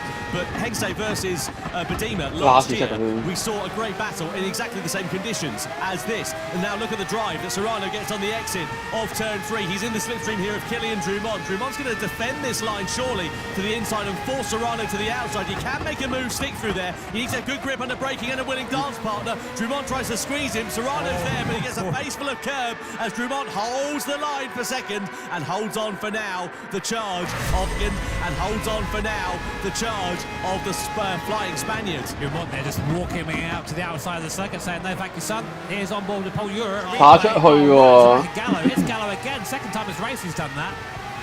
Yeah, no grip undertaking there for Ura, just plants it into the back of Gallo. He in turn then goes into the side of Adriano Carazza, who's on the receiving end of that one. The Serrano having a look, he's got more grip, he's trying to use it to his advantage to the inside of the final corner. What a lunge from Jose Serrano. He's now through it into second. He wants to get 2 wins from 2 World Series events. It compromised his run though out of the final corner. Could leave him vulnerable, but I think he just about gathers it up okay. Starting to see a little bit of a dry line emerge there, Tom, and I think if you're Kai de Bruyne, those rear tyres are going off pretty, you can see here, they're going off pretty bad like. Same for Strohs. I mean, his race isn't really going to affect the rest of this race here, but Kai de Bruyne, Drumont and Le Bousselet have something to think about very soon. Serrano, though, he can probably drag those in. Look at how much faster he is. He's already on the back of Kai de Bruyne, going down into T4 here. What do you make a go of it? He gets very close to the Dutchman, but look at the amount of speed he has over the car in front. It's only a matter of time. It has to be. Serrano will be leading this race if he can get by Kai de Bruyne. De Bruyne's going to defend this one here in the middle sector. No surprise there at all. Rose is going to surely go to the soft tyres. Nothing to lose there for him right at the back. But at the sharp end of this one, De Bruyne, he's all over the road. He's just got no grip underneath him. Serrano's going to drive by like he's left the handbrake on. There's contact as they come through the exit of the right-hander. Serrano, though, with the inside line, and now the lead of the race for the first time. Jose Serrano for Spain is in front here in the grand final, and he's got 6 laps separating him from his second victory in succession. I don't think there's enough time to come in and put the softs on for it to make a difference. I think you're right. I was just about to say, you know, the crossover, what, we won 13? We're about at that window now, but the time you're going to lose, what, 25 seconds, something like that? You're not going to gain that unless everybody else does it, and it's such a gamble at the sharp end. Serrano, I don't think he can afford to take that risk now. But some of these guys might have to. I mean, look who's having a stab at it. Miyazano's going to go, whatever. Nothing to lose for Miyazano. It's a long way back on this pack, but it might be worth doing something. There's 5 and a bit laps left. I don't know. Serrano might have played this one just fantastic. A bit wide down the bottom there. It doesn't matter. He's already gained a second on De Bruyne and Drumont. So now Paul Ura also coming through the field on a much healthier intermediate tyre. Well, they pitted at the same time, didn't they? Yeah, are we going to see another Spanish 1-2? It's not out of the realms of possibility, is it? I mean, look, you know, Ura lost track position courtesy of the fact that he was a couple more car lengths behind Serrano, and ultimately, because of the field, they were so close to one another, it means that he's now got more hard work to do here, Paul Ura. But look at him, he's all over the back of Kylian Drumont like a bad rash, and Drumont's race and De Bruyne's race are falling apart like a cheap watch. Through the final corner we go, across the timing line, and you get the sense that Ura is going to send one through on the inside because it'll just have that much more grip under braking, and indeed he does. Look at that, Paul Ura into 3rd place. He'll have greater traction on the exit. Next target, Kai De Bruyne, and it's only a matter of time here. Yeah, and Kai De Bruyne's stuck. He can't do anything here apart from box. Here comes Valerio Gallo also on a newer tyre as well. So all those who pitted for the intermediates a bit later are all seeing, oh, Drumont and Booth made contact. The French drivers who were leading this 1-2 at the start down to 5th and 6th and still falling, and suddenly Gallo is in with a chance of a podium too. There's no adage for experience in the Gran Turismo World Series. The podium, just to remind you, for World Series 1, Serrano, Ura and Gallo was your top 3 finishers. At the moment it looks set that could be on for a repeat. Serrano leads, but Ura's got the inside line here on Kai De Bruyne in the middle sector. Can he make it stick through into the left-hander? He can! And Gallo's there as well. De Bruyne loses 2 places. Drumont's rear tyres are absolutely toast, by the way. That's why he's sliding around like a dog on a polished floor. So he's going to surely have to come in and make a box before the end of this race. De Bruyne's going to be going backwards there as well. They're intermediate tyres. There's no water left to clear them. They're just overheating. They're all over the shop. And now we've got 2 laps left remaining. And it's Serrano, Ura and Gallo, a repeat, possibly, of the World Series 1 podium on the cards here in Berlin. That is huge. And you know who gains 2 seconds there in Sector 2 alone? Takuma Miyazono in P9. So he's flying right now on that soft compound tyre. I think maybe a bit too far back to do anything, but still the speed is there. Who knows? Well, look who the big winners are in that one. Guy Barber, I know he's just picked up a 2-second penalty. Sasaki as well also made ground because they pitted at the same time as the 3 who are now in the top 3 positions here of this race. And I tell you what, Jimmy, it's not over in the battle for these podium places because Gallo, he needs as many points as he can. He's 3rd in the championship at the moment. If he can get one over of Ura, that will be enough to promote him up into 2nd in the championship, I reckon. You'll know it'll ever go. Last lap there. Look who's the fastest on the circuit right now. It's Takuma Miyazono, 1:12.1, but only 1.1 seconds faster than Serrano. Not quick enough, I think, to make that gap to the front, but quick enough to maybe challenge for a couple more positions. Meanwhile, Ura and Gallo going at it on his intermediate tyres, wearing more and more. Ura boxes. He's boxed. Why? His intermediate tyres. Is he just taking a gamble? Is he deciding that why these tyres are going to be slow to the end of the race and he's taking a risk? I mean, look, for our money, the safe bet, surely, 2 laps to go, you just nurse those intermediate tyres to the end of this race, but he's throwing caution to the wind. I mean, was there a gap, what, 5 seconds or so back to Sasaki, but surely he's going to be dropping track position. Let's see where he comes out of the pit lane here, Paul Ura. He's going to have the mother and father of all jobs now to do this in the last 2 laps of this race. The upshot is, though, Serrano has to play this one safe. He's got no choice. He's backed into a corner, and he's now just got to drive this one as best he can. Barbara versus De Bruyne, meanwhile. De Bruyne's still stuffing it out on the intermediate tyres, but he's going to fall down like a stone. But we're still holding our head in our hands, wondering the strategy there of Paul Ura, who's by the looks of things, thrown away what could have been a certain podium. I don't understand. I don't know. We'll ask him afterwards. But only he knows what's going through his own mind. But meanwhile, Kai de Bruin fighting off Guy Barbara. I bet he didn't think he'd be battling for 4th place at the end of this. Sasaki ahead of them on the podium now. Again, someone else who probably had no idea, but Serrano is coming on to start his penultimate lap, and the pace is still there. His last lap, 14.3, starting to fall off now. But look at the gap. He can afford a couple of seconds a lap. The drop-off is quite dramatic, I will say, on these intermediate tyres. So unless they're sort of thinking, look, if I run 2 more laps on these tyres, the rears are going to be toast, and I'm just going to be crawling around on that final lap, and that's what they're sort of gambling on. But look, let's wait and see how it all works out. I tell you, someone who'll be ruining how this race has panned out is Guy Barbara. I know he's in P5 and he's on for a strong result, but he was on the podium effectively now. He was in where Sasaki was prior to that 2-second penalty that he had a few moments ago. Meanwhile, Takuma Miyazono, we've hardly mentioned him at all here tonight. We talked about unusual strategies. He's just quietly ghosted his way up into 6th position and is now all over the back of Guy Barbara as De Bruyne versus Sasaki for the final podium place. Side by side they go. Sasaki holds it, but De Bruyne's got the inside line. Has he got the traction through on the inside? He has. Kai De Bruyne is now back up and into the podium places. Yeah, De Bruyne wants this. He's basically on the podium the entire race. Miyazono, though, look at him. He's stuck. He can't get by Guy Barbara because he can't go off the race and lie on those soft tyres, but the traction's there. And now, there's only one more lap left. Is Sasaki going to be far enough ahead to keep his position from Takuma Miyazono? This has been a ridiculous race. Jose Serrano starts his last lap, so he's now leading into T1. 6 seconds between him and Valerio Gallo. Kai de Bruin 3rd, Sasaki 4th just from Takuma Miyazono, and Guy Barbara 6th. Paul Euro 7th after boxing for a reason we can't comprehend. This race has been ridiculous. Well, look at the points rankings here for Jose Serrano. It would be a clean sweep in the Nations Cup for him so far. But Paul Euro, he'd have been on for a level 2nd place with Valerio Gallo had he finished where he was. The upshot is he's now looking set to not finish on the podium unless other drivers fall into severe misfortunes in the final half a lap here at this Red Bull Ring circuit. But Jose Serrano, his rear tyres are absolutely knackered at the moment. They're right down to the canvas, the cord, and anything that's underneath that, and he's just going to be cruising his way. But he's got what, 7 seconds in his pocket, and unless he makes a slip up of his lines in the final sector, I think this race is going to go the way of Jose Serrano. And what a drive it has proven to be. 2 more corners from home, and this is going to feel like the longest 2 of the young Spaniard's life. He now makes his way around the final corner. Jose Serrano makes it 2 wins from 2 races in the Nations Cup here in Berlin. What a performance from the Spaniard. 2nd place for Valerio Gallo, and P3 for Kai de Bruin.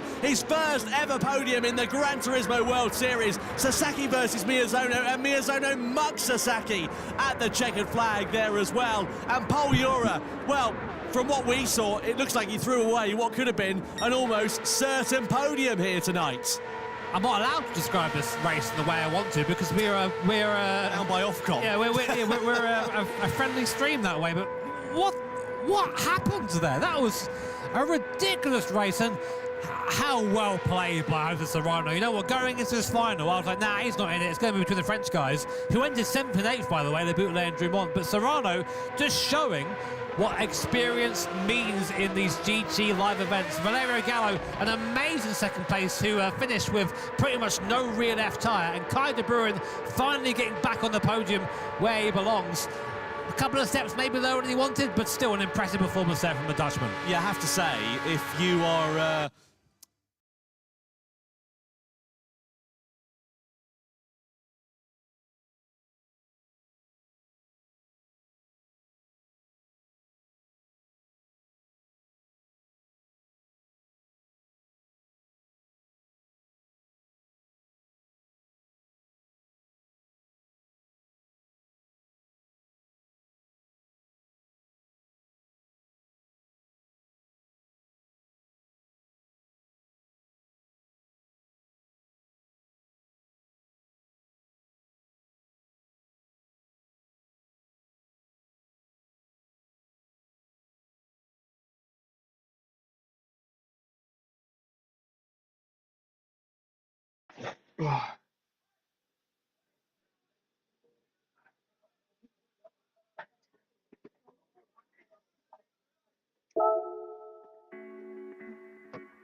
唉，打翻場6圈 race B 啫，不要說太多啦。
Race A 10分，10仲有2分鐘，可以話咩？可以指定車輛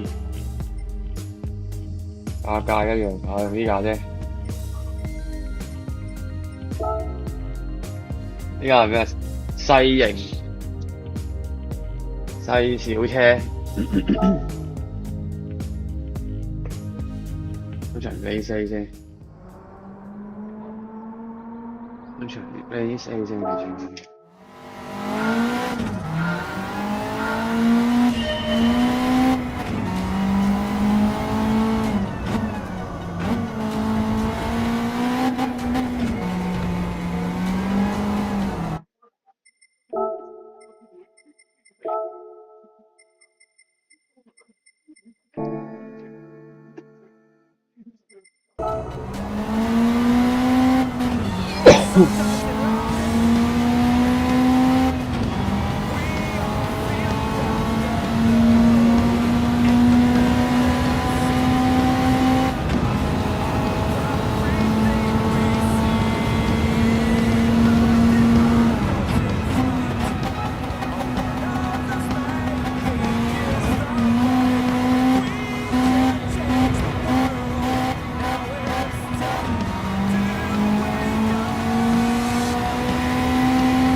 得3條油喎，大佬，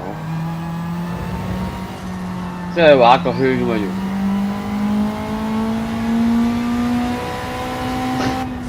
笑撚咗，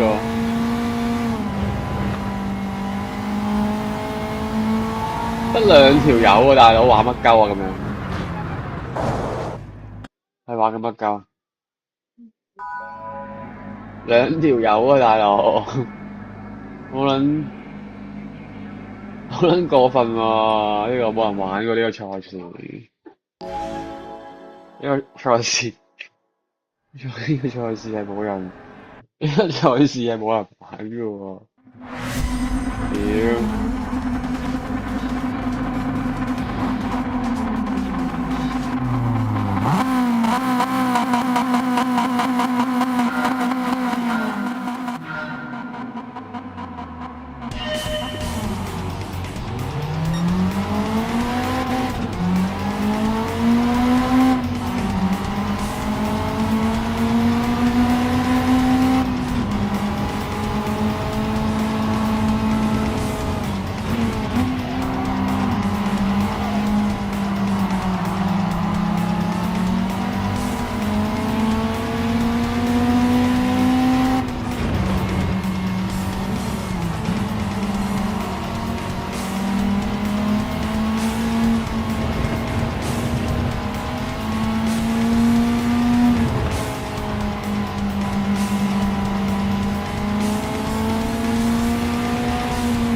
慢佢差唔多53秒，撲街屌喺後面。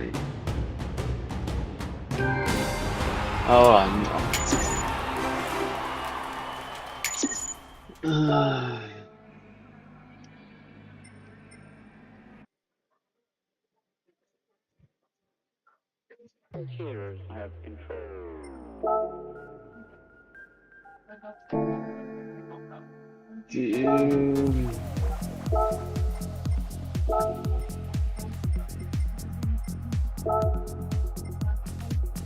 有長屌啊！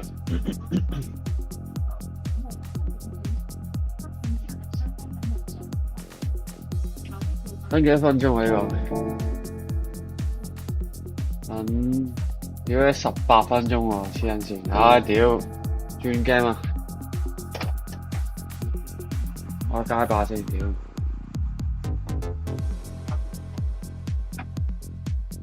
你撈黃料。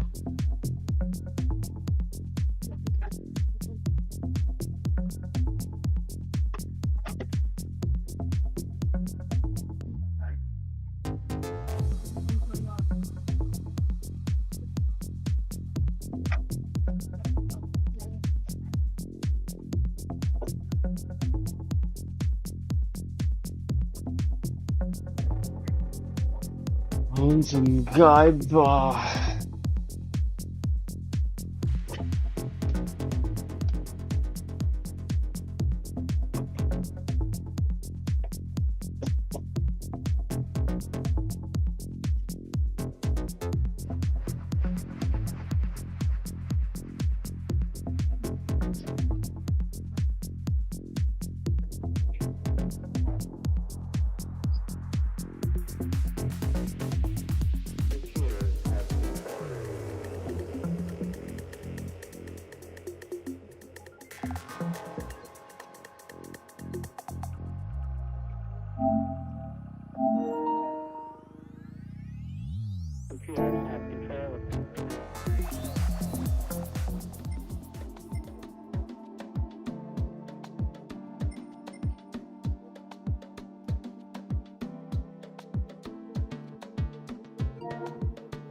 Fighter 6.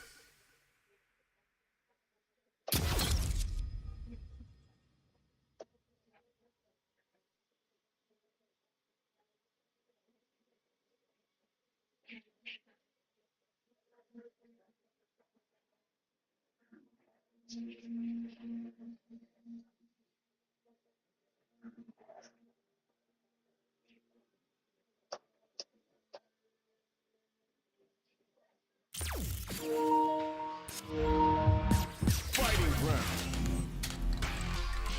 Special match. Online.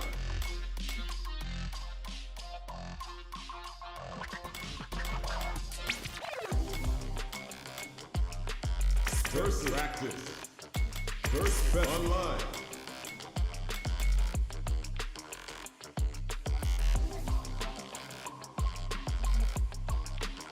Great match. Practice. Combo try. Go.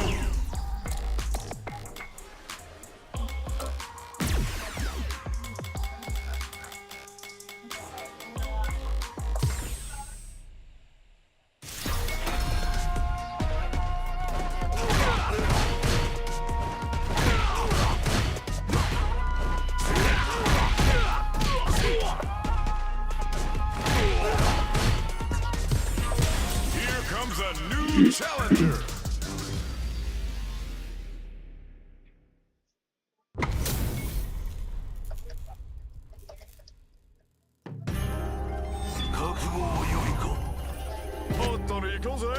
Round 1.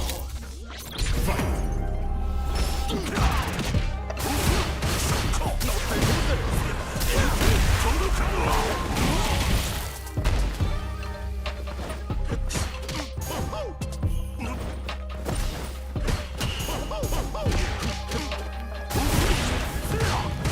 俺の番だぜ。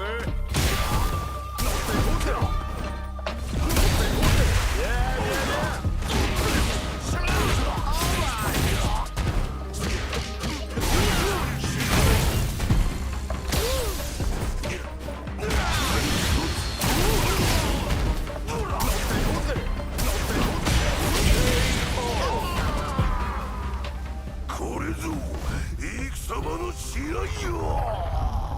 Round 2. Fight.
面白いな。Fight round. Fight.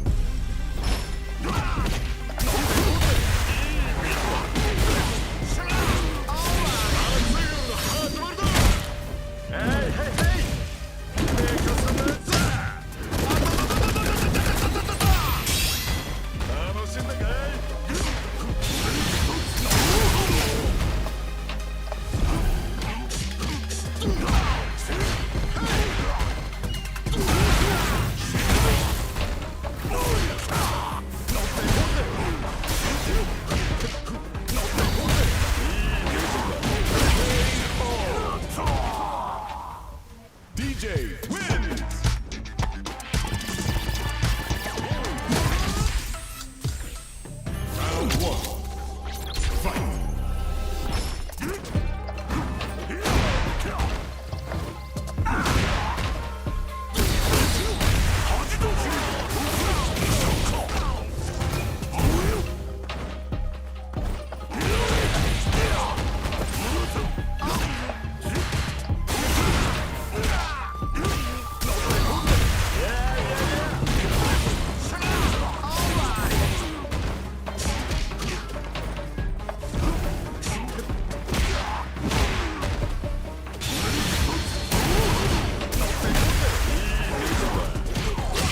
こ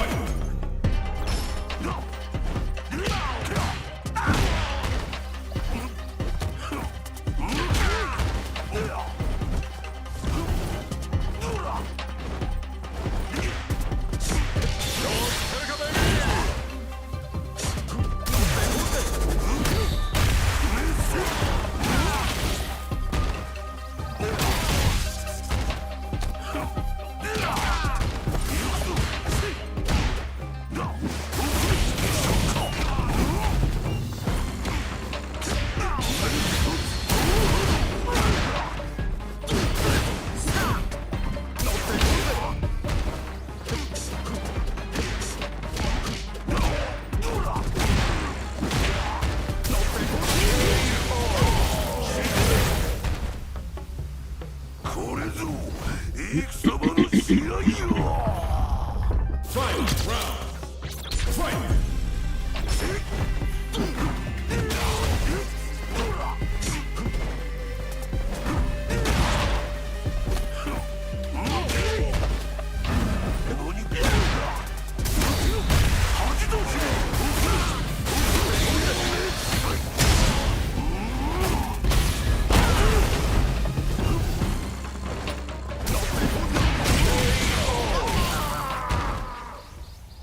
Goki wins!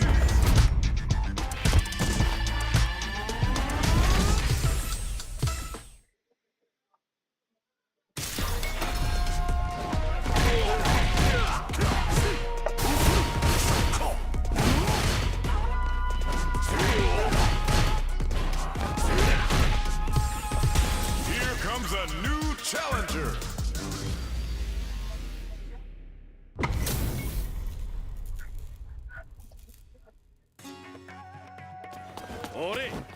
Round one.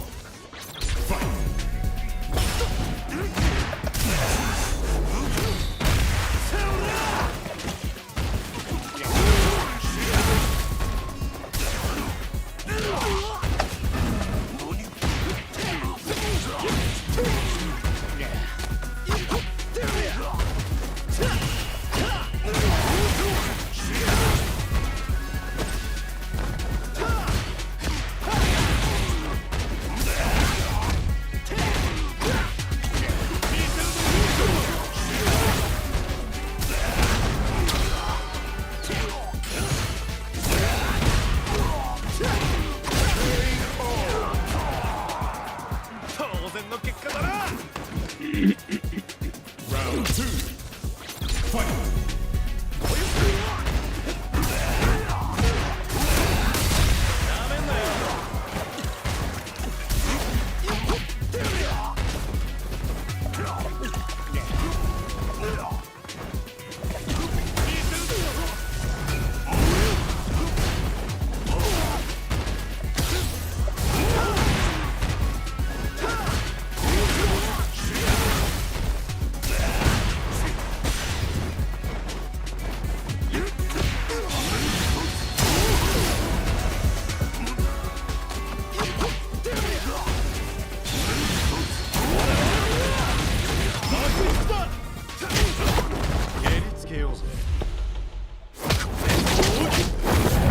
月が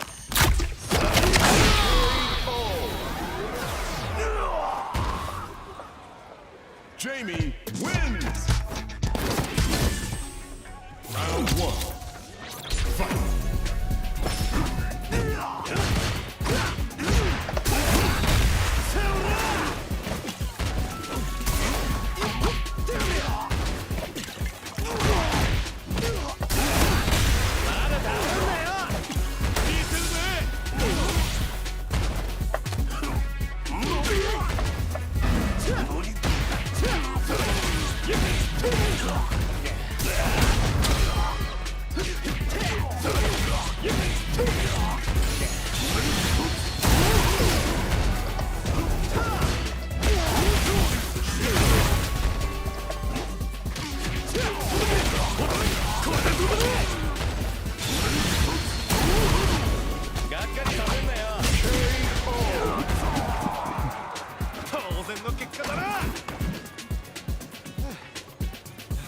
Round two.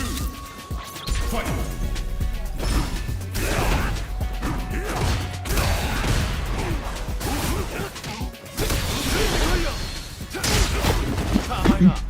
稽古の時間だ。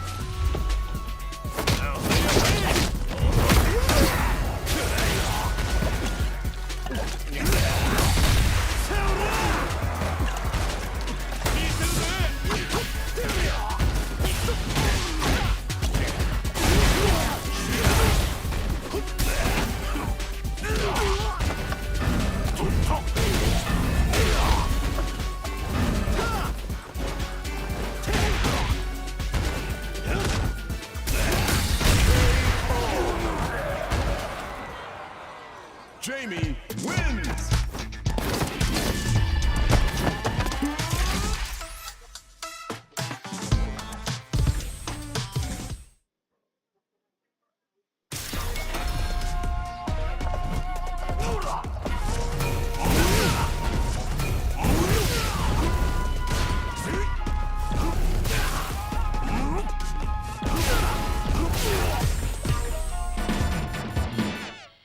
有打 Jamie 喎屌！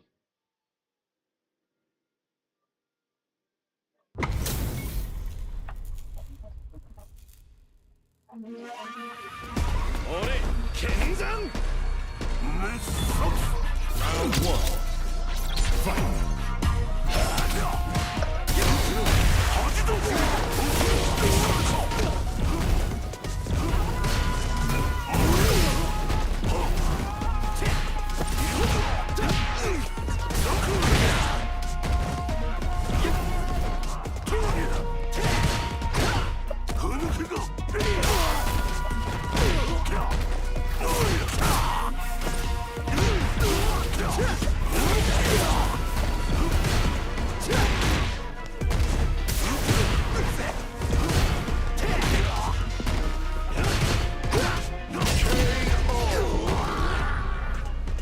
殺意の波動その家となれ Round 2 Fight!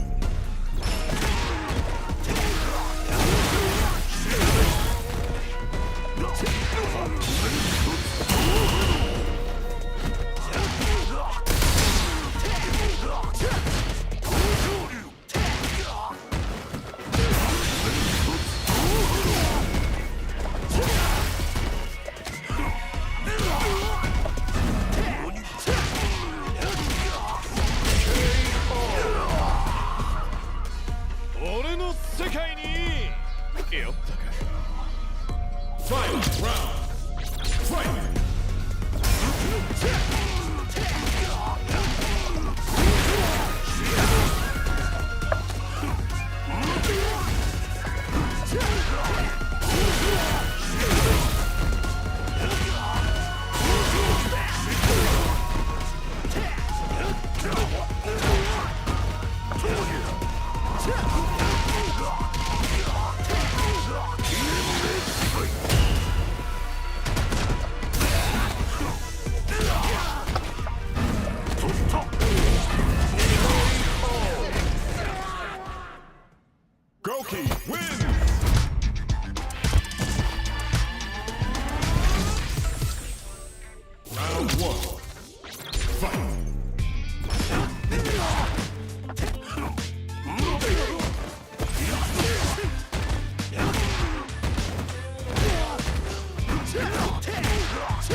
その家となれ Round 2 Fight! 「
Here comes a new challenger. 勁啊！個問題。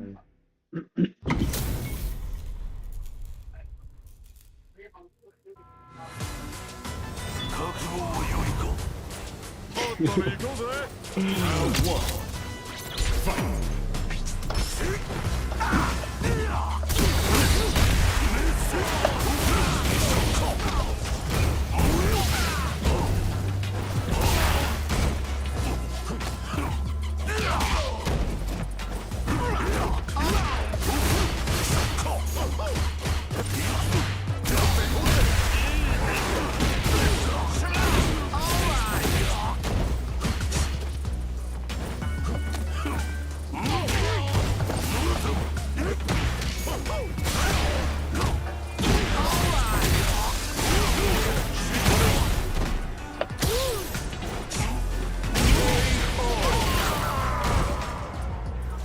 殺意の波動、その家となり。Round two. Fight.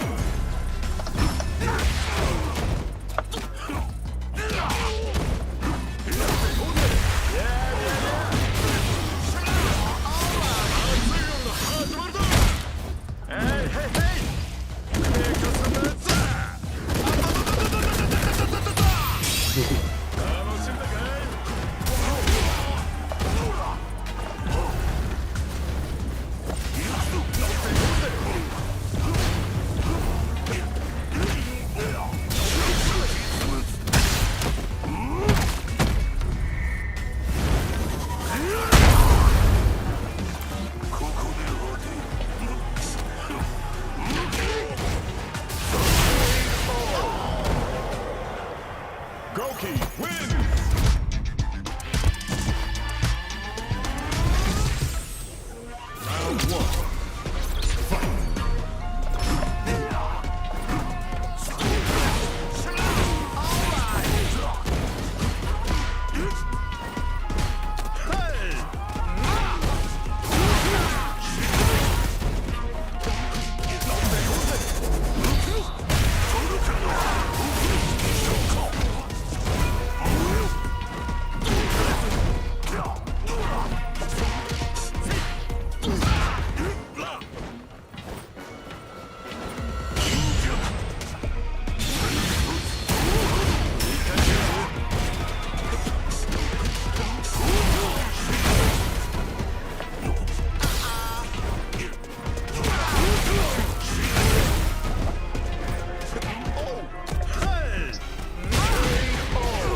comes a new 然後 challenger.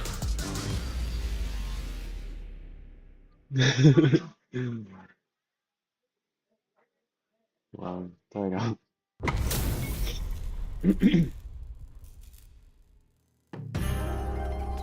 俺剣山Round 1 Fight.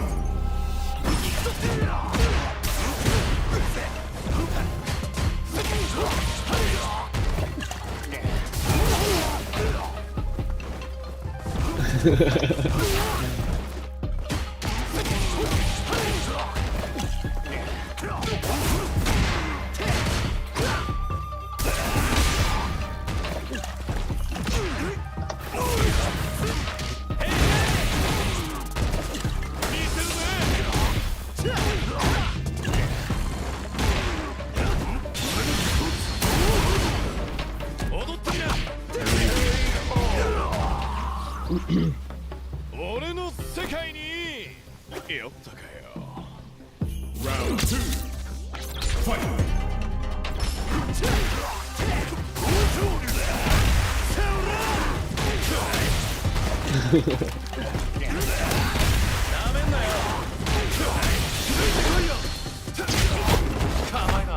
稽古の時間だ。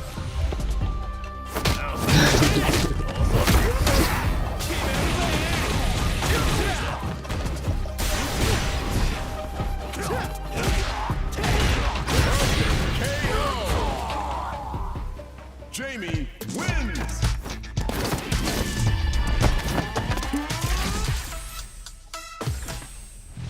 有咧 Jamie 打先算啦。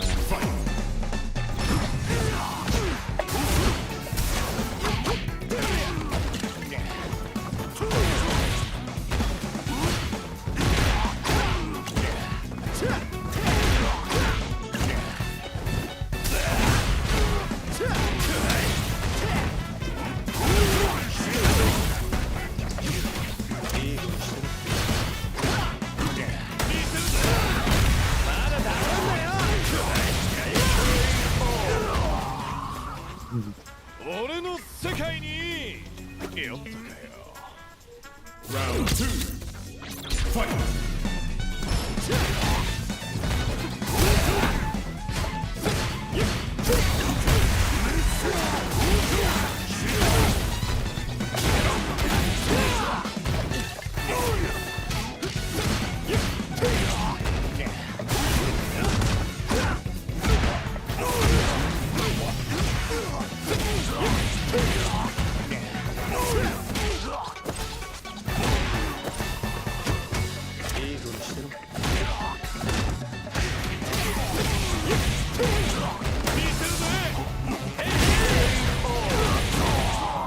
屌又輸緊㗎，仆街屌你！ Jamie wins.